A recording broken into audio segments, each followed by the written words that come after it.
እሺ ካሲያስ አናግረውታቸው ካሳው አቧን ይሰማለሁ አለን። እሺ ይሰማል። እግዚአብሔር ይመስገን። ከየት ቤተ እምነት ነው የመጣው ካሳው? ፕሮቴስታንት ከክብረ ጽዮን ቤተክርስቲያን አባል ነኝ እና በቅርቡ ነው ወደ ፕሮቴስታንት ዓለም የተቀላቀልኩት። በእውነት ምን ያክል ጊዜ ሆነ? አንድ 2 ዓመት። 2 ዓመት አጭር ጊዜ ነው። እሺ ውይይታችንን እንትንልና እኔ መጨረሻ ላይ ማቀርባለህ አንድ ሀሳብ ይኖራል። ካሶሽ ታደምጠናለህ። ዲያቆን ያሬድ አለ። ያው ከያሬዱ ጋር ትቀጥላላችሁ። ያው ቻሌንጃችን እንደሆነ ሁላችሁም ሰምታችኋል። ፕሮቴስታንት የሆኑ ወንድሞቻችን ትሪኒቲን አያውቁትም ነው። ትሪኒቲን ሳያውቁ ነው ኢየሱስ የሚለውን ስም ለመጥራት ኢየሱስን እናውቀዋለን የሚል ሀሳብን ለመናገር የሚሞክሩት እና እንደማያውቁት እኛ በመጽሐፍ ቅዱስ ሀሳቦች ጥያቄ ነክ የሆኑ ሀሳቦችን ነው የምናነሳው። ፕሮቴስታንት የሆኑ ወንድሞቻችን ደግሞ በመጽሐፍ ቅዱስ የማስረጃ ገብተው ይመልሱልናል፣ መጽሐፍ ቅዱስ የመሰረት ካላቸው ማለት ነው። ያሬዶ ቀጥል ከካስሽ ጋር። እሺ የቀደሙ ግን የሉም ዲያቆን? የቀደሙ ካሉ ይቅደሙ። ኧረ ሁልጊዜ እኮ ያሬዶ አንተ አንድ እርምጃ ቀዳሚ ነህ። እዚህ ጋር ያለው ሁሉም ላጤ ነው እና ምንም ችግር የለውም። እሺ በጣም ይቅርታ እንግዲህ የቀደማችሁኝ ካላችሁ። እሺ ወንድማችን ሰላም ብያለሁ። አለ ሰላም እያልኩኝ ኖረ። ምን አልከኝ? ቀብያለሁ። ጌታ ይመስገን ብራዘር። እሺ ኔትወርክ ይሰማል? እሰማለሁ ወይ? እሰማለሁ። መልካም። እሺ አሁን ጥሩ ነው። በኦርቶዶክስ ነበርክ በፕሮቴስታንት ከመሆኑ በፊት? ኦርቶዶክስ ነበርኩ። አዎ። በጣም ጥሩ። የነገረ ስላሴን ትምህርት ተምረሃል ኦርቶዶክስ እያለ? ሞርሊ ይህን ያህል የሚባል መረዳት አልነበረኝም በፊት ማለት ነው። ምንድን ያልከኝ? ሞርሊ ነው ያልከኝ? ያን ያህል መረዳት አልነበረም።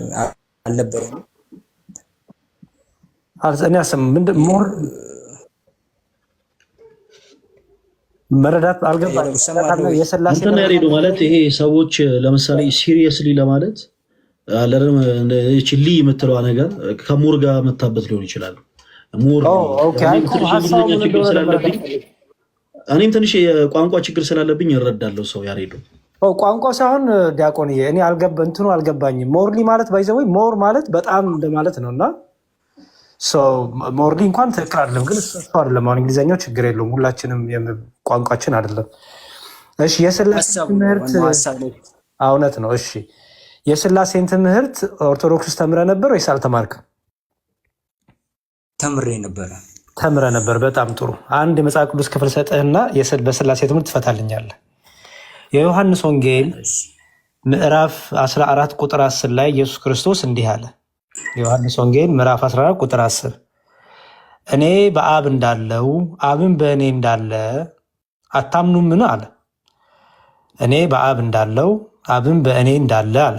እኔ በአብ እኖራለሁ አብን በእኔ ይኖራል አለ አይደል?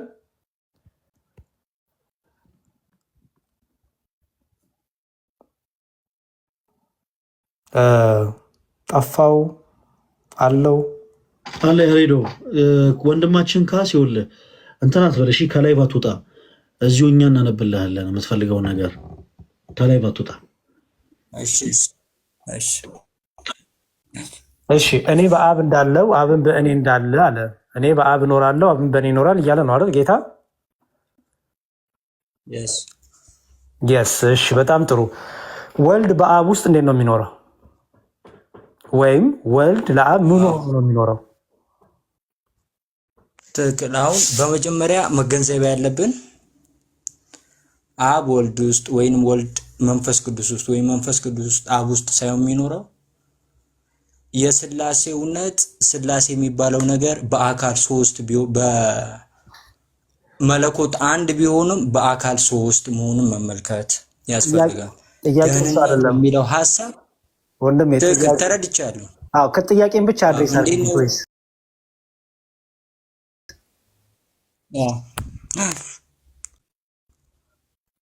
ጥያቄን አድሬስ አድርግልኝ። አብ በወልድ ወልድ በአብ ውስጥ እንዴት ነው የሚኖረው?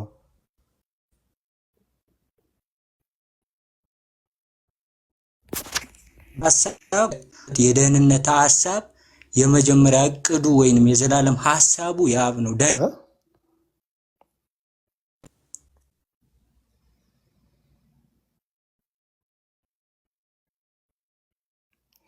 እየተሰማችሁ ነው ወይስ ከኔ ነው ዝም ያለው? ዲያቆን ምንም እየተሰማን አይደለም። ወንድማችን ካስሽ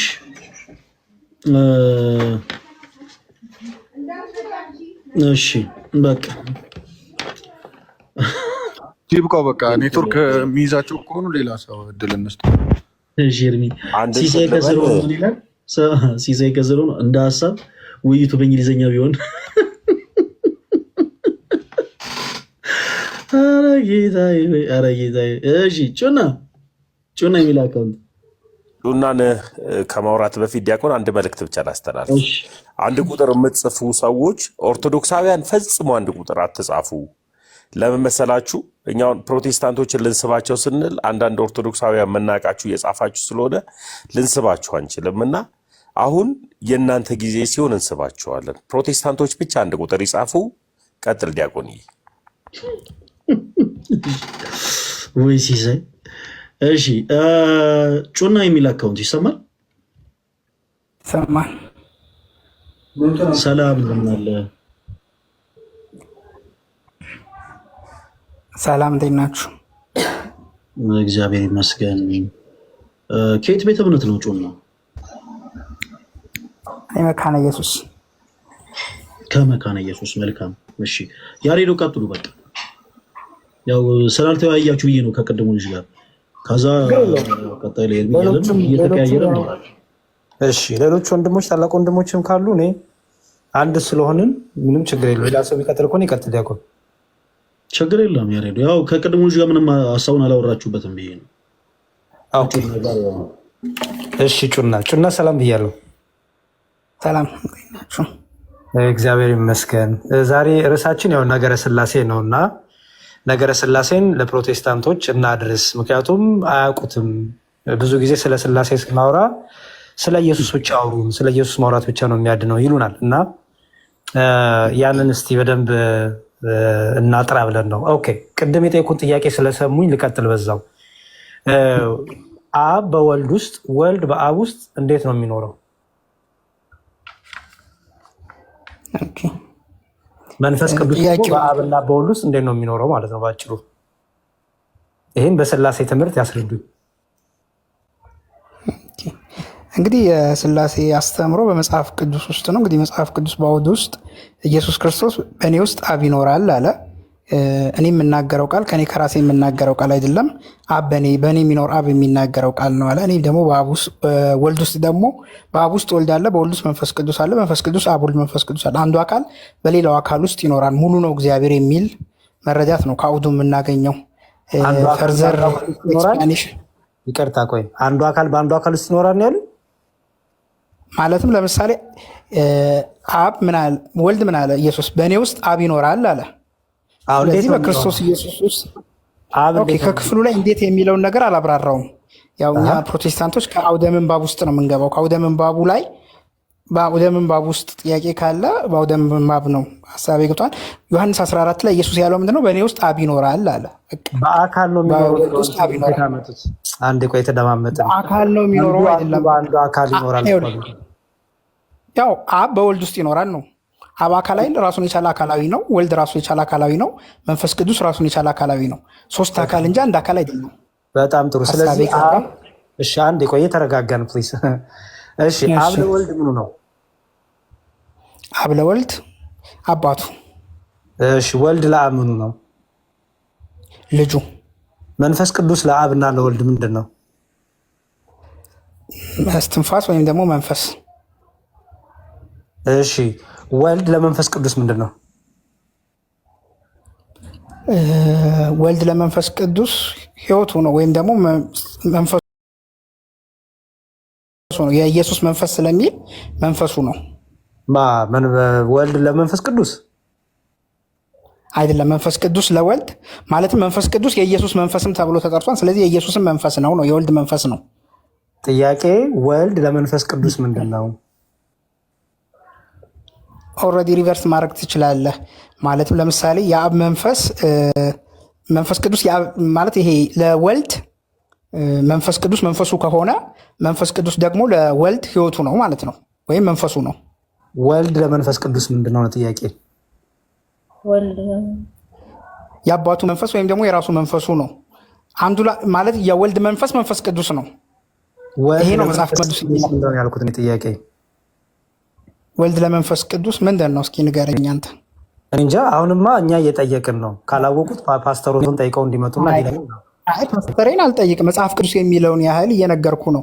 የኢየሱስ መንፈስ ቅዱስ ከሆነ ለምሳሌ ኤግዛምፕል ላስረዳህ እኔ በአንተ ማለት ነው። ምክንያቱም ወልድ ለመንፈስ ቅዱስ መጽሐፍ ቅዱስ የሚለው ወልድ ለመንፈስ ቅዱስ እየመለስኩልህ እኮ ነው። ወልድ ለመንፈስ ቅዱስ ምንድን ነው? ቀላል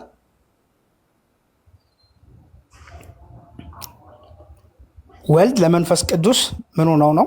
ቃሉ ነው። እሺ ምኑ ነው? ቃሉ ነው። ኦኬ በጣም ጥሩ ቃሉ ነው። ስለዚህ ወልድ ለመንፈስ ቅዱስ ቃሉ ነው። አሁን ኦንቶሎጂ ኩነት የሚለውን ትምህርት ይቀበላሉ ማለት ነው እርስዎ አይደል? ቴዎሎጂካል አንዳንድ ኤክስፕላኔሽን ውስጥ ላላውቀው እችላለሁ። በጣም ጥሩ። መጀመሪያ እንደዚህ የሚቀበል ፕሮቴስታንት ስላጋጠመኝ፣ ምክንያቱም ይሄን ብዙዎቹ አይቀበሉን ነበር። ወልድ ለአብና ለመንፈስ ቅዱስ ቃል ነው ስንል አይቀበሉንም። መንፈስ ቅዱስ ለአብና ለወልድ እስትንፋስ ነው ህይወት ነው ስንል አይቀበሉንም። በእነዚህ አይነት ትምህርት የለም ይሉን ነበር እና በጣም አሪፍ። ይሄን መረዳት ካሉት አይገስ በጣም ጥሩ ነው። እሺ እስቲ አካል ነገር ልናገር፣ ይቅርታ። እሺ የስላሴ አስተምሮ በምናይበት ጊዜ ሐዋርያት የተጠቀሙት ተርሚኖሎጂ አለ አይል? መጀመሪያ ላይ በሐዋርያት አይደለም የተጀመረው የስላሴ ልናገር፣ ሀሳብ ገብቶኛል። ሐዋርያት ኢየሱስም ሲናገር የተጠቀመው ተርሚኖሎጂ አለ፣ ስክሪፕቸራል ተርሚኖሎጂዎች የሚባሉ አሉ አይደል? የስላሴን ትምህርት ከብሉይ ኪዳን ጀምሮ ነው የጀመርነው ቃላቱን። አዎ ከመጀመሪያው ከዘፍጥረት ጀምሮ አለ፣ ቃላቶቹ አሉ። ማለትም እያልኩ ያለሁት መጽሐፍ ቅዱስ የተጠቀመው ቃል አለ ልል ፈልጌ ነው። ስላሴን ትምህርት ያብራራበት የራሱ ቃል አለ። ተርም እሱን ቃል እኮ ነው የተናገርኩት። ለምሳሌ ሜዲካል ትምህርት ይቅርታ እንደ ልናገርን ሀሳቤን ታረመኛለህ ተሳስቼ ከሆነ። እኔ እኮ አልገባኝም። ማለት ቃሉ የለም ነው? ላብራራ፣ ሀሳቤን ላብራራ እና ታረመኛለህ እንዲገባ። ኦኬ እሺ።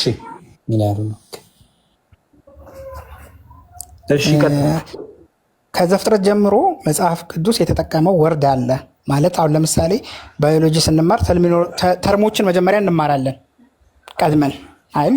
ይሄ እነዚህ ተርሞች እንማራለን። እነዛ ተርሞች ዲፋይን ይደረጋሉ በዛ መሰረት ነው። ስለዚህ መጽሐፍ ቅዱስ የተጠቀማቸው ወርዶች አሉ፣ ተርሞች አሉ። በኋላ ደግሞ ኤርሊ ቸርች ፋዘርስ ሄራሲን በሚከላከሉበት ጊዜ የተጠቀሟቸው ያዳበሯቸው ተርሞች አሉ፣ ወርዶች አሉ። እንደሱ እያልን ከምናልፈው ይንገሩኝ። ለምሳሌ በብሉይ ኪዳን የስላሴን የተጠቀምነውን ቃል ንገሩኝ። ለምሳሌ ምን ተብሏል ለስላሴ? ለምሳሌ መንፈስ ቅዱስን በምናይበት ሰዓት እንደዚህ አደባሰውን ከምናልፈው ለምሳሌ ስለ ስላሴ በብሉይ ኪዳን ምን ቃላት አሉ? ለምሳሌ ዘፍጥረት ላይ ነው የስላሴ ሀሳብ የሚጀምረው። ሰውን በመልካችን እንደ ምሳሌያችን እንፍጠር የሚለው ከዛ ነው። የስላሴ ሀሳብ ማለት እንፍጠር ነው እንጂ ልፍጠር አላለም። ኑ እንውረድ የሚልበት ክፍል አለ እግዚአብሔር ከራሱ ጋር እየተናገረ። ስለዚህ እነዚህ ተርሞች አሉ። በብሉይ ኪዳን እግዚአብሔር ከአንድ በላይ አካላት እንዳሉ፣ በአንዱ እግዚአብሔር ውስጥ እግዚአብሔር አንድ እንደሆነ ቢያውቁም ከአንድ በላይ አካላት እንዳሉ የተገለጸበት አለ። ወልድ ጥቂት ቦታ ላይ ልጅ ተብሎ ተገልጿል። ለምሳሌ ምሳሌ ላይ አለ ልጅ የሚለው፣ ዳዊት መዝሙረ ዳዊት ላይ አለ። አንተ ልጄ ነህ እኔ ዛሬ ወልጄሃለሁ ከሚለው ክፍል ጀምሮ ብዙ ቦታ አለ ልጅ የተባለበት ቦታ። መንፈስ ቅዱስም የእግዚአብሔር መንፈስ እየተባለ ተገልጿል። እሺ አንዴ በጣም ግን ዲቴል ግን ሶስትነቱ አልተገለጸም። ኤክስፕሌን እሺ አንዴ በጣም እየተረጋገሩኝ። ኦኬ ጥሩ እሺ። አሁን እኛ የስላሴ ትምህርት ከብሉይ ኪዳን ጀምሮ እስከ አዲስ ኪዳን የምንጠቀመውን ቃላት ለምሳሌ እስትንፋስ፣ ህይወት የሚለውን ቃል የሚለውን እነዚህን ሁሉ ከብሉይ ኪዳን ጀምሮ የሚጠቀመው ነው። የስላሴ ነገር በአዲስ ኪዳን ላይ አዲስ የተጀመረ ነገር አይደለም። በብሉይ ኪዳንም ጀምሮ የነበረ ነው ትምህርቱ። እግዚአብሔር ማንነቱን በሶስትነቱ የገለጠበት ሁሉ የተቀመጠ ነው ማለት ነው። ኦኬ አሁን በስላሴ ትምህርት ሶስትነት በምንድን ነው ሶስትነት? ለምሳሌ እግዚአብሔር አንድም ሶስት ነው እንላለን። ሶስትነቱ በምንድን ነው? ለምሳሌ ሶስትነቱ በአካል ሶስት ነው። ሌላስ? በግብር ሶስት ነው። ሌላስ? በአካል በግብር ኦኬ፣ ይሄ ይበቃኛል። እስኪ እንትን ላል ማለት ጀስት በአካልና በግብር ሶስት የተለያዩ አካላት አሉ። እሺ ግብሩ ምንድን ነው? በግብር ሶስት ሲባል እንዴት ነው? ለምሳሌ አብ ሀሳብ ያቀደው አብ ነው። የፍጥረትን አቃጅ አብ ነው። ወልድ ለእኛ የተሰቀለው መጦ ይሄ ድነትን መጦ ቃል ስጋ የሆነውና መጦ የተረከልን አብን ወልድ ነው። ስለ ስላሴ ስናወራ የምናወራው ስለ ስላሴ ሶስት የተለያዩ አካላት ናቸው ነው። ለምሳሌ አብ አልተሰቀለም። ገብቶኛል። በአካል የተለያዩ ናቸው ነው። እሺ አይደለም፣ እሱ ግብር ነው እያወሩኝ ያለው ስለ አካል አይደለም። ስለ ግብር የሚለውን ግብር። ስለዚህ የአብ ግብሩ ምንድን ነው? ማቀድ ነው ግብሩ። መምረጥ። የወልድ ግብሩ ምንድን ነው?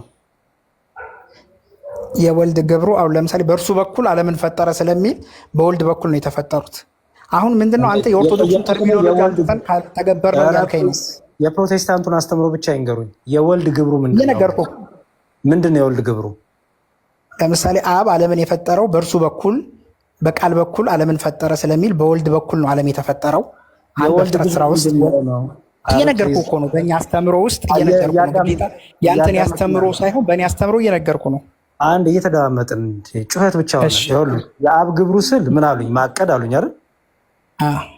መፍጠር አሉኝ አይደል? በጣም ጥሩ። የወልድ ግብሩ ምንድን ነው? ከአብ የተለየው የወልድ ግብሩ ምንድን ነው? እሺ መፍጠርን ስናወራ ከአብ በወልድ በኩል ነው የተፈጠረው፣ በእርሱ በኩል ከአብ። ስለዚህ ፍጥረት ላይም አብ በወልድ በኩል ነው ዓለምን የፈጠረው። ስለዚህ ከናበበ የሚለው ፍጥረቱን ቃላቱን ከተህ ትርጉሙን ብትወስደው የተለያየ ነገር ታገኛለህ። ለምሳሌ በክርስቶስ ዓለምን ፈጠረ ይልሃን አብ። የወልድ ግብሩ ምንድን ነው? በክርስቶስ ነው ዓለምን የፈጠረው በክርስቶስ ነው። ስለዚህ የፍጥረት ስራ ውስጥ በቃል እየነገርኩህ እኮ ነው ብራዘር። የአብ ግብሩን አይደለም የጠየኩት፣ የወልድ ግብሩን የጠየኩት። አዎ የአብ ቃል የተፈጸመው በወልድ በኩል ነው። ፍጥረት ስራ አብ ሲፈጥር በወልድ በኩል ነው የፈጠረው። አንድ ስለዚህ የወልድ ግብሩ ምንድን ነው? ስራውን እየነገርኩ እኮ ነው ያለው። አብ የሚሰራውን ሁሉ ደግሞ ይሰራል። የአብን የነገሩኝ አብ በወልድ ፈጠረ አሉኝ። የወልድ ግብሩን የፈለግኩት ነው። ስለዚህ በወልድ በኩል ሲፈጠር ወልድ እዚህ ጋር በእርሱ በኩል መፈጠር የወልድ ተግባር ነው። ሁሉ በእርሱ ሆነ ሲል በእርሱ ሆነ የሚለው ወልድን ነው። ስለዚህ በእርሱ መሆን የወልድ ግብር ነው። አሁን እኮ መፍጠር እኔ እኮ መፍጠር አብም ወልድም መንፈስ ቅዱስም ፈጣሪ ነው አይደል? ሶስቱ አካል ፈጣሪ አይደል? ሶስቱ አካል ልክ ነው። ሶስቱ ፍጥረት የሶስቱ ግብር ነው። እኔ የአንድነት አለ የጠየኩት ሶስትነት ነው። ሶስትነት አንድነት አይደበላለቅበትም። መፍጠር ሶስት ፈጣሪ የለም፣ አንድ ፈጣሪ ነው ያለው አይደል? አዎ በቃ እኔ የጠየኩት አሁን ስለ ሶስትነት ስለ አንድነት አልጠየኩም። ስለዚህ አንድነት ሲወራ ሶስትነት አይወራም፣ ሶስትነት ሲወራ አንድነት አይወራም። ለምሳሌ ሶስት ፈጣሪ ካልን አይሆንም። ሶስትነት ውስጥ ከተን መፍጠርን ለሶስትነት ከሰጠነው አይሆንም። ምክንያቱም ሶስት ፈጣሪ ወደሚል ክህደት ያመጣል። መለኮትን ለሶስትነት አንሰጥም፣ ለአንድነት ነው የምንሰጠው። ስለዚህ ልክ በዚህ መልኩ የአብ የወልድ የመንፈስ ቅዱስ ሶስት ግብራቸው ምንድን ነው? በቃ ይሄን የፈለኩት። ፍጥረት ውስጥ አብና ወልድ ያላቸው ሚና የተለያየ ነው እያልኩ ነው። በጣም ጥሩ፣ እሱን ያብራሩልኝ። የአብ የሚያደርገው በፍጥረት ውስጥ ወልድ የማያደርገው ምንድን ነው? አሁን አብ የሚያደርገው ወልድ የማያደርገው ነገር ተብሎ መጽሐፍ ቅዱስ ላይ አልተብራራም። መጽሐፍ ቅዱስ ላይ ባለው መሰረት ልንገርህ። አብ በወልድ በኩል ፍጥረትን ፈጠረ ካለ በኋላ መጽሐፍ ቅዱስ ሁሉ ነገር ከአብ እንደሆነ ይነግረንና በወልድ በኩል እንደሆነ ይነግረናል። አሁን ከአብ በኩል በወልድ በኩል ፍጥረት ተፈጥሯን ብሎ ይነግረናል። የተለያዩ ከተባለ እኮ የተለያየ ነው። ከና በ የተለያየ ነው። ሀሳብ የሚጨርስና ልንገርህ ሀሳብ አሁን እየነገሩኝ ያሉት የግብር ትምህርት ትክክል አይደለም። እንዲያው ዝም ብዬ ላዳምጥ ብዬ ነው እንጂ ከአንተ የግብር አስተምሮ ጋር የተለያየ ከጴንጤ ማስተምሮ ጋር የተለያየ ነው። ባይዘው የግብር ሲብራራ በዚህ መልኩ አይደለም። የተለያየ ትምህርት ስላላችሁ ሜይ ቢ ትክክል ሊሆን ይችላል። ግብር ማለት ስራ ነው። ይቅርታ አድርግልኝና ሌላ ግብር ማለት የግዕዝ ቃል ነው። ስራ ማለት ነው፣ ተግባር ማለት ነው። የአብ ተግባር ምንድን ነው? የወልድ ተግባር ምንድን ነው? የጠየቀኝ ሌላ ዲፕ ነገር አልጠየቀኝም። ዲፕ ነገሩን ላስረዳው፣ ችግር የለውም። ሶስትነት ሲነገር ልዩ ሶስትነት ነው አይደል? ሶስትነት ላይ ሶስትነት የምናወራው ለምንድን ነው? አንድነቱን እያብራራን ስላልሆነ ነው አይደል? ስለዚህ ሶስትን ለምሳሌ አብ፣ ወልድ፣ መንፈስ ቅዱስ ካልን የአብ ግብሩ የወልድ ያልሆነ ግብሩ ምንድን ነው ነው ጥያቄው። የወልድ ግብሩ የአብ ያልሆነ ምንድን ነው? የመንፈስ ቅዱስ ግብሩ የወልድና የአብ ያልሆነ ምንድን ነው ነው ጥያቄው። ምክንያቱም ሶስትነት ነው የምናወራው። ሶስትነት ላይ ስናወራ ስለ ፍጥረት ካነሳን መፍጠር ማቀድ ለአንድ የሚወራ ነው እንጂ ለሶስትነት የሚወራ አይደለም። ምክንያቱም አብ በመፍጠር የራሱ ድርሻ አለው፣ ወልድ በመፍጠር የራሱ ድርሻ አለው ካልን ሶስት ፈጣሪ የተለያየ ድርሻ ያላቸውም ሊያስቀምጡልኝ ነው። ስለዚህ እንደዛ ከሆነ ግልጽ ያስቀምጡልኝ። አብ በመፍጠር ውስጥ የራሱ ልዩ ድርሻ አለው ይበሉ። አንተ ወልድና መንፈስ ቅዱስ ፈጣሪ ናቸው ብለህ አታምንም? ስለ አንድነት ነው ያላወራው። እኔማ መፍጠር የአብም ጥያቄ ነው እኔ እየጠየቅኩ ነው ለአንተ። መንፈስ ቅዱስና ወልድ ፈጣሪ ናቸው ብለህ አታምንም? መፍጠር የአብም የወልድም የመንፈስ ቅዱስ ለአንድነት የሚናገር ነው። ለሶስትነት እኔ ጠየኩት ለሶስትነት ነው። ኦኬ፣ እኔ ደግሞ ስለ መፍጠር ሳወራህ አብ በወልድ በኩል ፍጥረትን ፈጠረ ሲል የአብና የወልድን ሚና ለይቶታል እያልኩ ነው። ምንድነው ልዩነቱ? ልዩነቱን ያስረዱኝ። ምንድነው ልዩነቱ? የአብ ሚና ምንድን ነው? የወልድ ሚና ምንድን ነው? እሺ ልዩነቱን ላስረዳ። መጀመሪያ ቃላቱ ልዩነት እንዳለው የተረዳሁት ከእግዚአብሔር ቃል ከመጽሐፍ ቅዱስ ላይ አብ በወልድ በኩል ዓለምን ፈጠረ ሲል ሁለቱም እኩል ዝም ብሎ እኩል የፈጠሩ ቢሆን አብና ወልድ ፈጠሩ ይል ነበር። ግን ምንድነው ደጋግሞ የሚናገረው ከአብ በወልድ በኩል ይላል። ሁሉ ከእርሱ በእርሱ የሆነ አንድ አምላክ አብ አለን ካለ በኋላ ከሚለው ለአብ ከተጠቀመ በኋላ ሁሉ ደግሞ በእርሱ በኩል የሆነ ደግሞ ወልድ አለ፣ አንድ ጌታ ኢየሱስ አለን ይላል። አንደኛ ቆሮንቶስ 8 ክፍሉን ላውጣው። መጀመሪያ በተርሚኖሎጂ ደረጃ የገለጽኩልህ ነው።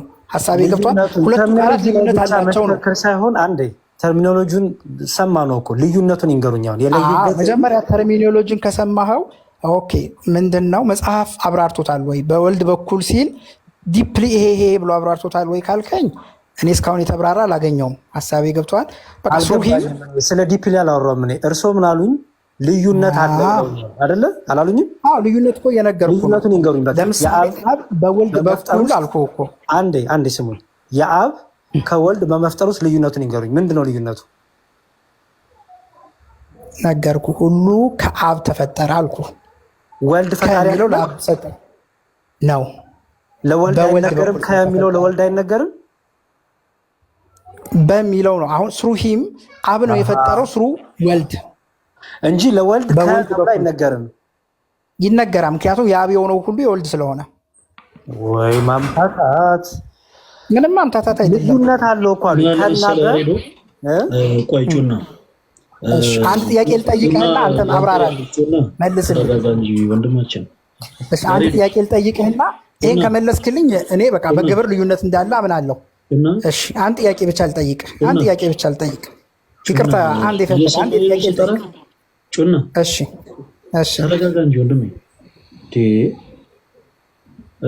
ያሬዱ የክህነት ትምህርትን ካለመረዳት የተነሳ እያለ ያለው በወልድ ስላለ ለክ እንዴት ነው የጆባ ዊትነሶች አይነት ትምህርት ማለት ነው።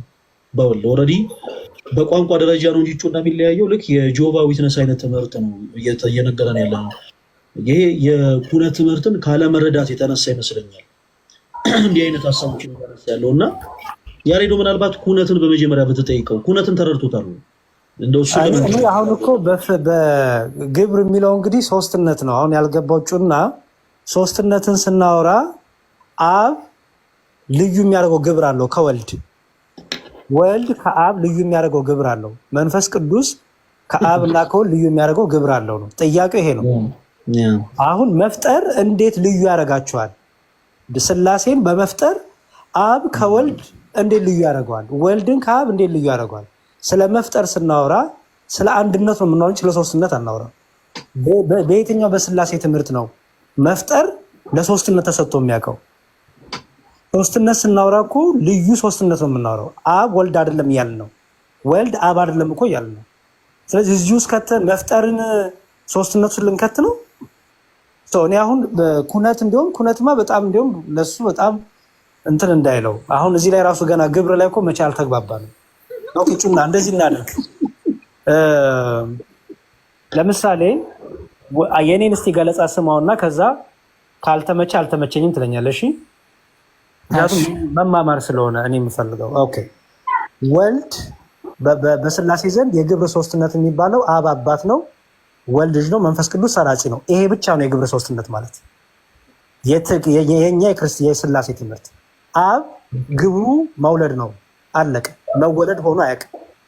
ወልድ ግብሩ መወለድ ነው፣ መውለድ ሆኖ አያውቅም። መንፈስ ቅዱስ ግብሩ መስረጽ ነው፣ መወለድ ሆኖ ግብሩ አያውቅም። ወይም ደግሞ መውለድም ሆኖ ግብሩ አያውቅም። መንፈስ ቅዱስ ከአብ ብቻ ይሰርጻል፣ ከአብና ከወልድ አይሰርጽም። ይሄ ልዩ የሚያደርገው በአካል ውስጥ ያለ በሶስትነት አካል በሶስት አካል ያለ ልዩ የሆነ ግብር ነው። እዚህ ግብር ውስጥ ለምሳሌ አይተኝ ከሆነ በዚህ በዛ አላልኩም፣ በከ ምናምን ነገር የለም። በቃ አብ ግብሩ መውለድ ማስረጽ ነው፣ አለቀ። መወለድ እና መስረጽ የአብ ግብሩ አይደለም። ወልድ ግብሩ መወለድ ነው ከአብ፣ መስረጽ ግን አይደለም። መንፈስ ቅዱስ ግብሩ ከአብ ብቻ ይሰርጻል፣ መወለድ ግን ግብሩ አይደለም። ከዚህ ውጪ ወደ መፍጠር ከመጣ የእኛን የክርስቲያኖችን ትምህርት መፍጠር የሚለው ለመለኮት ባህሪ ሆኖ የሚነገር ስለሆነ መፍጠር ባህሪ ከባህሪ የሚመነጭ የባህሪ ትንታኔ ስለሆነ ባህሪ ደግሞ በአብ በወልድ መንፈስ ቅዱስ ግን ዘንድ አንዲት ናት።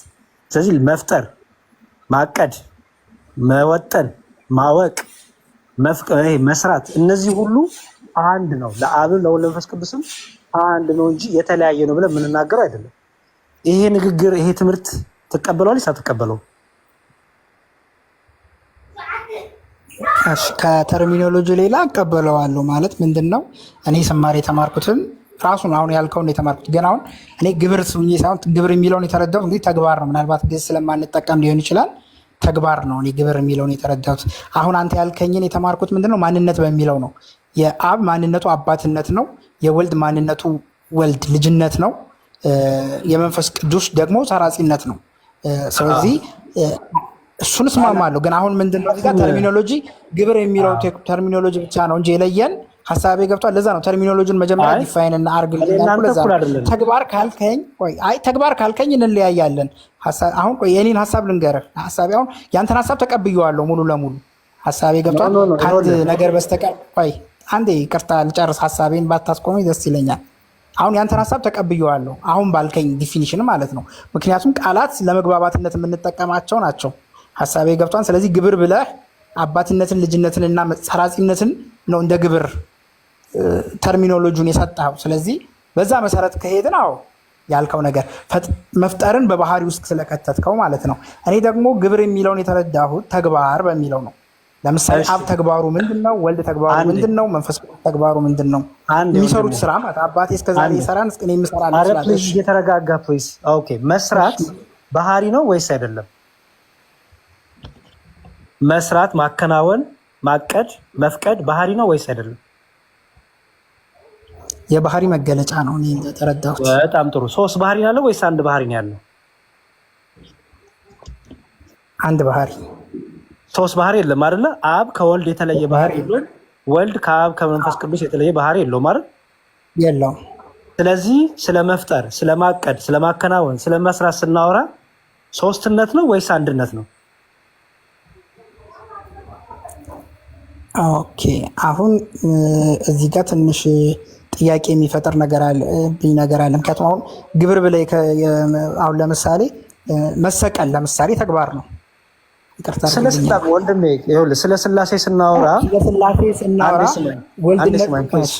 ስለ ስላሴ ስናወራ የምናወራው እኛ ሳንፈጠር ስለነበረው ፍጥረት ሁሉ ሳይፈጠር ስላሴ በሶስትነቱ ነበር አልነበረም? ነበረ። ስለዚህ ወልድ ስጋ ከመሆኑ በፊት የነበረውን ወልድ ስጋ ከመሆኑ ብቻ ሳይሆን ወንድሜ በቃ ፍጥረት ሁሉ ከመፈጠሩ በፊት ስላሴ በሶስትነቱ ነበር አይደል? ኦኬ ጊዜን ገደብ አድርገን ነው እያወራን ያለነው። እንደዛ ከሆነ ማለት ወልድ ስጋ ከሆነ በኋላ ስላሴ ፈርሷል አልፈረሰም አይደል? ነበር ወይስ አልነበረም እኮ ነው ያላችሁ። ምን ሆነ ነው የስላሴ ትምህርት ማለት? ይኸውልህ ወንድሜ የስላሴ ትምህርት ማለት ከፍጥረት በፊት በነበረው ብቻ ነው። አንዴ አትግቡ ፕሊዝ። ከሌላ ሰው ጋር ታወራላችሁ ሁለተኛ ያላችሁት። አንዴ ወንድሜ የስላሴን ትምህርት ስናወራ ይኸውልህ የስላሴን ትምህርት ስናወራ ስለ ክርስቶስ ቤዛነት አይደለም የምናወራው። በደንብ አስተውል ወንድሜ። የስላሴን ትምህርት ስናወራ ክርስቶስ ተገረፈልን የምናወራው አይደለም። የስላሴን ትምህርት ስናወራ ሰዎች እንዴት ዳኑ አይደለም ትምህርቱ። እሱ ስጋዌ ተብሎ ስለ ነገረ ስጋዌ ሲባል የክርስቶስ ሰው መሆን የሰዎች ማዳን ሁሉ እዛ ውስጥ ይነሳል። ስላሴ ስትል ግን ስለ ክርስቶስ ቤዛነት አይደለም የምታወራው። ስላሴ ስትል ስለ ክርስቶስ መገረፍ አይደለም፣ ስለ ሰዎች መዳን አይደለም የምታወራው፣ ስለ መስቀሉ አይደለም የምታወራው። ስላሴ ስትል የእግዚአብሔርን ማንነቱ ነው የምታወራው። በሶስትነት በአንድነቱ ያለውን ማንነቱ ነው የምታወራው። ኦኬ ሶስት ስን ምንድነው? አንድ ስን ምንድነው ነው የምንለው። አሁንስ ገባ? እሺ ተረዳው። እኔ ልል የፈለግኩት ነገር ምንድነው መሰለህ ያልኩ ያለሁት ለምሳሌ ተግባርን በምናወራበት ሰዓት መንፈስ ቅዱስ ለምሳሌ ኦኬ ከፍጥረት በፊት ተግባር አሁን ግብር የሚለውን ነገር ወይ ማንነት ነው። እስኪ ግብር የሚለውን ቃል ዲፋይን አድርግልኝ። ይቅርታ ወይ እሱ ሊሆን ይችላል ትንሽ ልዩነት የፈጠረብኝ ማለት ነው። ግብር የሚለውን የማውቀው ተግባር ስራ። ለምሳሌ መንፈስ ቅዱስ መጥቶ በእኛ ህይወት ውስጥ የሚሰራው ስራ ገብቶሃል አይደል? እሱን ተግባር ነው። ስለ ስላሴ ሲወራ ለምንድን ነው ስለኛ የሚወራው? እኔ እኮ አልገባኝም። በእኛ ውስጥ መንፈስ ቅዱስ የሚሰራው ተግባር ስለ ስራ ነው እያወራን ያለነው። ስለ ስራ ነው እያወራን ያለነው። እሺ አንድ ሀሳብ ይገባል። ስለዚህ ቃላቶቹ ናቸው። ምናልባት ሀሳብህን እኮ ትክክል ነው ብያለሁ፣ ሙሉ ለሙሉ ደግፌያለሁ። ግን የተጠቀምካቸው ተርሚኖሎጂ ላይ ልዩነት አለኝ ነው ማለት የሆነ ቋንቋ በአንተ ቋንቋ የለም የተማርኩት ነው ስማር ስላሴ። በቃ ስለዚህ እሱ ላይ ፎከስ እናድርግና በቃ በጣም ብዙ ሰውም ስላለ የማይሰለች እንዲያውም እንደዚህ እናድርግ። ኦኬ ለምሳሌ መፍጠር፣ መግዛት፣ ማቀድ፣ ማወቅ፣ መወሰን፣ መፍረድ ለሶስትነት የሚነገር ወይ ስለ አንድነት የሚነገር?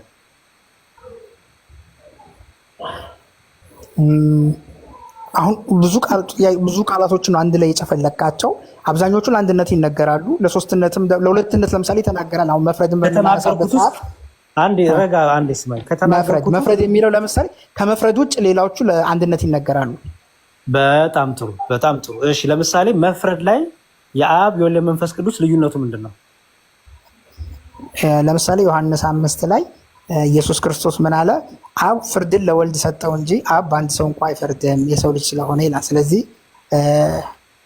ፍርድን አብ ለወልድ ሰጥቶታል፣ አብ አይፈርድም ስላለ ማለት ነው። መፍረድ ስለማይችል ሳይሆን የሰው ልጅ ስለሆነ ፍርድን ስለሰጠው ማለት ነው። ስለዚህ ለይቶ ተናገረው ፍርድን ማለት ነው። አብ አይፈርድም በአንድ ሰው እንኳ ለወልድ ሰጠው ይላል። አንዴ እሺ፣ አብ አይፈርድም መንፈስ ቅዱስም አይፈርድም። አሁን አይፈርድም የሚለው ፍርድን የሚለው በዮሐንስ 5 አውድ ውስጥ የትኛውን ፍርድ የሚለውን ጥያቄ ያመጣል። እኔ እንደተረዳሁት በአውድ ውስጥ በሰው ልጆች ላይ መጨረሻው ዘመን ላይ የሚፈለረው ፍርድ በሙታንና በሕያዋን ሊፈርድ የተዘጋጀው ወልድ ነው። እኔ ስለ ስላሴ እያወራ ነው አይደል? አሁን ገብቶኛል። ስለ ስላሴ ተግባር እያወራ ነው። ስላሴ ስናወራ አንዴ ስለ ስላሴ ስናወራ ከሰው ለይተህ አታወራም። ከሰው ለይቼ ላውራው ካልክ መፍረድ የሚለው ከሰው ለይቼ ማወራዋለሁ። እኛ ኦርቶዶክሳውያን ከሰው ጋር እናያይዘውም። ስላሴን ለማስተማር እኔ እንዴት ዳንኩም ብዬ አይደለም የምጀምረው። የስላሴን ለማስተማር ክርስቶስ በመስቀል ተሰቀለ ብዬ አይደለም የምጀምረው። የስላሴን ስናስተምር እግዚአብሔር ራሱ ይሄ ነው በቃ ሰውም ሳይፈጥር ዓለማት ሁሉ ሳይፈጥር እግዚአብሔር በሶስትነቱ ነበር አልነበረም? ነበር አይደል? ነበረ። በሶስትነቱ በነበረ ጊዜ በፍርድ የተለያየ ነው እግዚአብሔር? ለጠይቃን ጥያቄ እኔን አትጠይቀኝ ፕሊዝ፣ ቶሎ መልስልኝ። በፍርድ የተለያየ ነው እግዚአብሔር? ሳይፈጠር ማን ላይ ነው የሚፈርደው? ፍርድ እኮ የሆነ የሚፈረድበት አካል አለ፣ የሚፈርድ አካል አለ። ለይተህ እንዴት ነው የምታወራው ነው ወንድሜ? ያልገባኝ ነገር። ስለዚህ ዓለም ከተፈጠረ በኋላ እሺ፣ አንዴ ዓለም ከተፈጠረ በኋላ በፍርድ የተለያዩ ስላሴ ለምሳሌ የመጨረሻውን ፍርድ አብ አይፈርድም አልኩህ እኮ አሁን ነገርኩህ እኮ ለወልድ ሰጠው አልኩህ። እሺ አብ አይፈርድም ማለት ወልድ ብቻ ነው የሚፈርደው ማለት ነው? የመጨረሻውን ፍርድ ሙታንና ፍርድ የተደረገው ወልድ ነው። በአጭሩ የፍርድ ቀለት የአብ ስራው ምንድን ነው? የአብና የመንፈስ ቅዱስ ስራ ምንድን ነው? ምን በፍርድ ቀለት በፍርድ ቀለት ፍርድን ሙሉ ለሙሉ ለወልድ ሰጥቶታል ይላል። በቃ ዲፕሊ መጽሐፍ የሚነግረኝ እስከዛ ነው። እስከተጻፈው አላልፍም። በቃ አብ አንድ ሰው እኮ አይፈርድም፣ ፍርድን ለወልድ ሰጠው ካለ እሱን ነው የምቀበለው። ሀሳቤ ገብቷል። ዲፕሊ ገብቻ አልፈላሰፍም። መንፈስ ቅዱስ በፍርድ ቀን ምንድን ነው ድርሻ ምንድን ነው? የአብና የመንፈስ ቅዱስ ፍርዱ ወልድ ነው የሚፈርደው አልኩህ እኮ። ወልድ ደግሞ የሚፈርደው የአብን ፍርድ ነው አለ። አንዴ ቆይ፣ አብና መንፈስ ቅዱስ በዳግም ምጽአት ዕለት ምንም ድርሻ የላቸውም። ወልድ ብቻ ነው የሚፈርደው አላልኩ። ስለ ፍርድ ከተነሳ አዎ አብ በአንድ ሰው አይፈርድም በፍርድ ቀን እኮ ስለ ፍርድ ከተነሳ ምንም ድርሻ የላቸውም ብለህ ጠቀለልከው። ድርሻ የላቸውም እኮ ሌላ ነገር ነው። ስለ ፍርድ ብቻ ካወራን ነው። ስለ ፍርድ ነው ያወራው። ስለ ፍርድ ብቻ ካወራን እንጂ ከፍርድ ውጭ ሌላ ድርሻ ይኖራቸዋል። ሀሳቤ ገብቷል። እኔ አልገባኝም። ስለ ፍርድ ነው ያወራሁት። ስለ ፍርድ ላይ በመጨረሻ ቀን መንፈስ ቅዱስና አብ ምንድን ነው ድርሻቸው? እንግዲህ መጽሐፍ ቅዱስ የነገረኝ ነገር የለም እዛ ክፍል ላይ አለ ካልክ ወልድ እንደሚፈርድ ነው። ያው ወልድ ፈረደ ማለት የእግዚአብሔር ፍርድ ስለሆነ የአብና የመንፈስ ቅዱስ ፍርድ እንደሆነ ይታወቃል። ምክንያቱም ወልድ ምን ብሏን ቀዝቅ ብሎ የምፈርደው ፍርድ የአባቴን ፈቃድ እንጂ የራሴን ፈቃድ ስለማልፈርድ ፍርዴ ትክክል ነው። በጣም ጥሩ። ስለዚህ ፍርድ የአብም ናት የወልድም ናት ማለት ነው። የሚፈርደው ፍርዱን የሚያከናውነው የሚፈጽመው ወልድ ነው እያለህ ነው። ሀሳቤ ገብቷል። አብ አይፈርድም አለ ምን ማለት ነው? አንተ አብ በአንድ ሰው እንኳ አልፈርድም ሲል ምን ማለት ነው? በጣም ጥሩ። እሺ ሀሳቤ ገብቷል። ቃል በቃል አሁን አውዱን የተከተለ ፍታው ማለት አንዴ ለምሳሌ በማቴዎስ ወንጌል ምዕራፍ 24 ላይ ስለዛች ቀንና ስለዚያች ሰዓት በቀር ከአባት ብቻ በቀር ወልድም ቢሆን አያውቅም፣ የሰው ልጅም ቢሆን አያውቅም፣ ወይም ወልድ አያውቅም፣ ወይም መላእክትም ቢሆን አያውቅም ይላል አይደል? ይላል። በጣም ጥሩ። ይሄን ፍታልኝ። አሁን ከፍርድ ቀን ጋር የተያዘ ቃል ነው አይደል ይሄ? እሺ አብ ብቻ ነው የሚያውቀው፣ ወልድ አያውቅም? ከፍርድ ቀን ጋር ስለያያዝ ነው መፍረድ የወልድ ብቻ ነው ስላልከኝ፣ እዚህ ጋር ደግሞ አብ ብቻ ነው የሚያውቀው ያን የፍርድ ቀን ይላል፣ ወልድ አያውቅም ይላል። እንዴት ልፈታው ነው? ኦኬ ክፍሉ ወልድ ልጅም ቢሆን አያውቅም ነው የሚለው። ኢየሱስ ክርስቶስ በምድር ያው ነገረ ስጋዌን አብረ ማንሳት አይቀርም። እዚህ ጋር አሁን እኔ እዚህ ክፍል ላይ ያጠናሁት እንትን ልንገርህ። ኢየሱስ ክርስቶስ ፍጹም አምላክ ፍጹም ሰው ስለሆነ ሰውነቱንም ማንሳት ነው ማለት በእውቀት ያድግ ነበር ይላል። በእውቀትና በጥበብ ያድግ ነበር ይላል። ስለዚህ ኢየሱስ ክርስቶስ በምድር በነበረ ሰዓት በእውቀትም ያድግ ነበር ይላል። ማለት እንግዲህ እውቀቱ የሚያድግ ፈጣሪ እውቀቱ ሊያድግ አይችልም። መለኮት እውቀቱ ሊያድግ አይችልም። ሰውነት ነው እውቀት የሚያድገው ከሆነ ነገር እየመለስኩ ነው። ያውቃል ወይስ አያውቅም ነው እኮ ጥያቄው። ቀላል ነው። ያውቃል። እሺ የሰው ልጅ አያውቅም የተባለው ማን ነው? ወልድ። እሺ አብ ያችን ቀን ያውቃታ ሲባል ምን ማለት ነው? አብ በትክክል ያው ቀኑን ያውቀዋል ነው። መለኮት ነው ያውቀዋል ቀኑን። ወልድስ? ወልድ አያውቀውም የተባለበት ራሱ ያለበት ኢየሱስ ክርስቶስ ክፍሉ ለመፍታት አሁን አስቸጋሪ ነው ማለት ሙሉ እውቀት የለኝም፣ ግን እኔ ሰውነቱን ነው ብዬ ነው አንደርስታንድ የማደርገው። ምክንያቱም በሰውነቱ እውቀቱ ያድግ ነበር ስለሚል እንጂ በመለኮትነቱ ጌታ ሁሉን አዋቂ እንደሆነ እዛው ክፍል ላይ ስለሚናገር ሁሉን አዋቂ ከሆነ የምጽአትን ቀን ካላወቀ ሁሉን አዋቂ ሊባል አይችልም። ጌታ ከአንድ ነው አይደለ?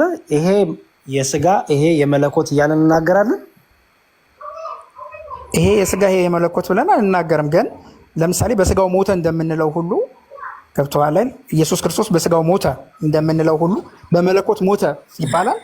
ይሄ መለኮት ይሄ በስጋ ይባላል። በዛ መንፈስ ተረተው ሀሳቤ ገብቷል። እኔ እየነጣጠልኩት አይደለም መለኮትና ሰውነቱን። እኔ አልገባኝም። በጣም ውስብስብ የሆነብን ጭራሽ እንዲያውም ውስብስብ የሆነብን እኮ ለመሰለህ ይቅርታ አድርግልኝና ሰውነቱንም የሚነሳበትን አንስቶ መለኮቱ ስለቀላቀልኩ እንደዚህ እናድርግ።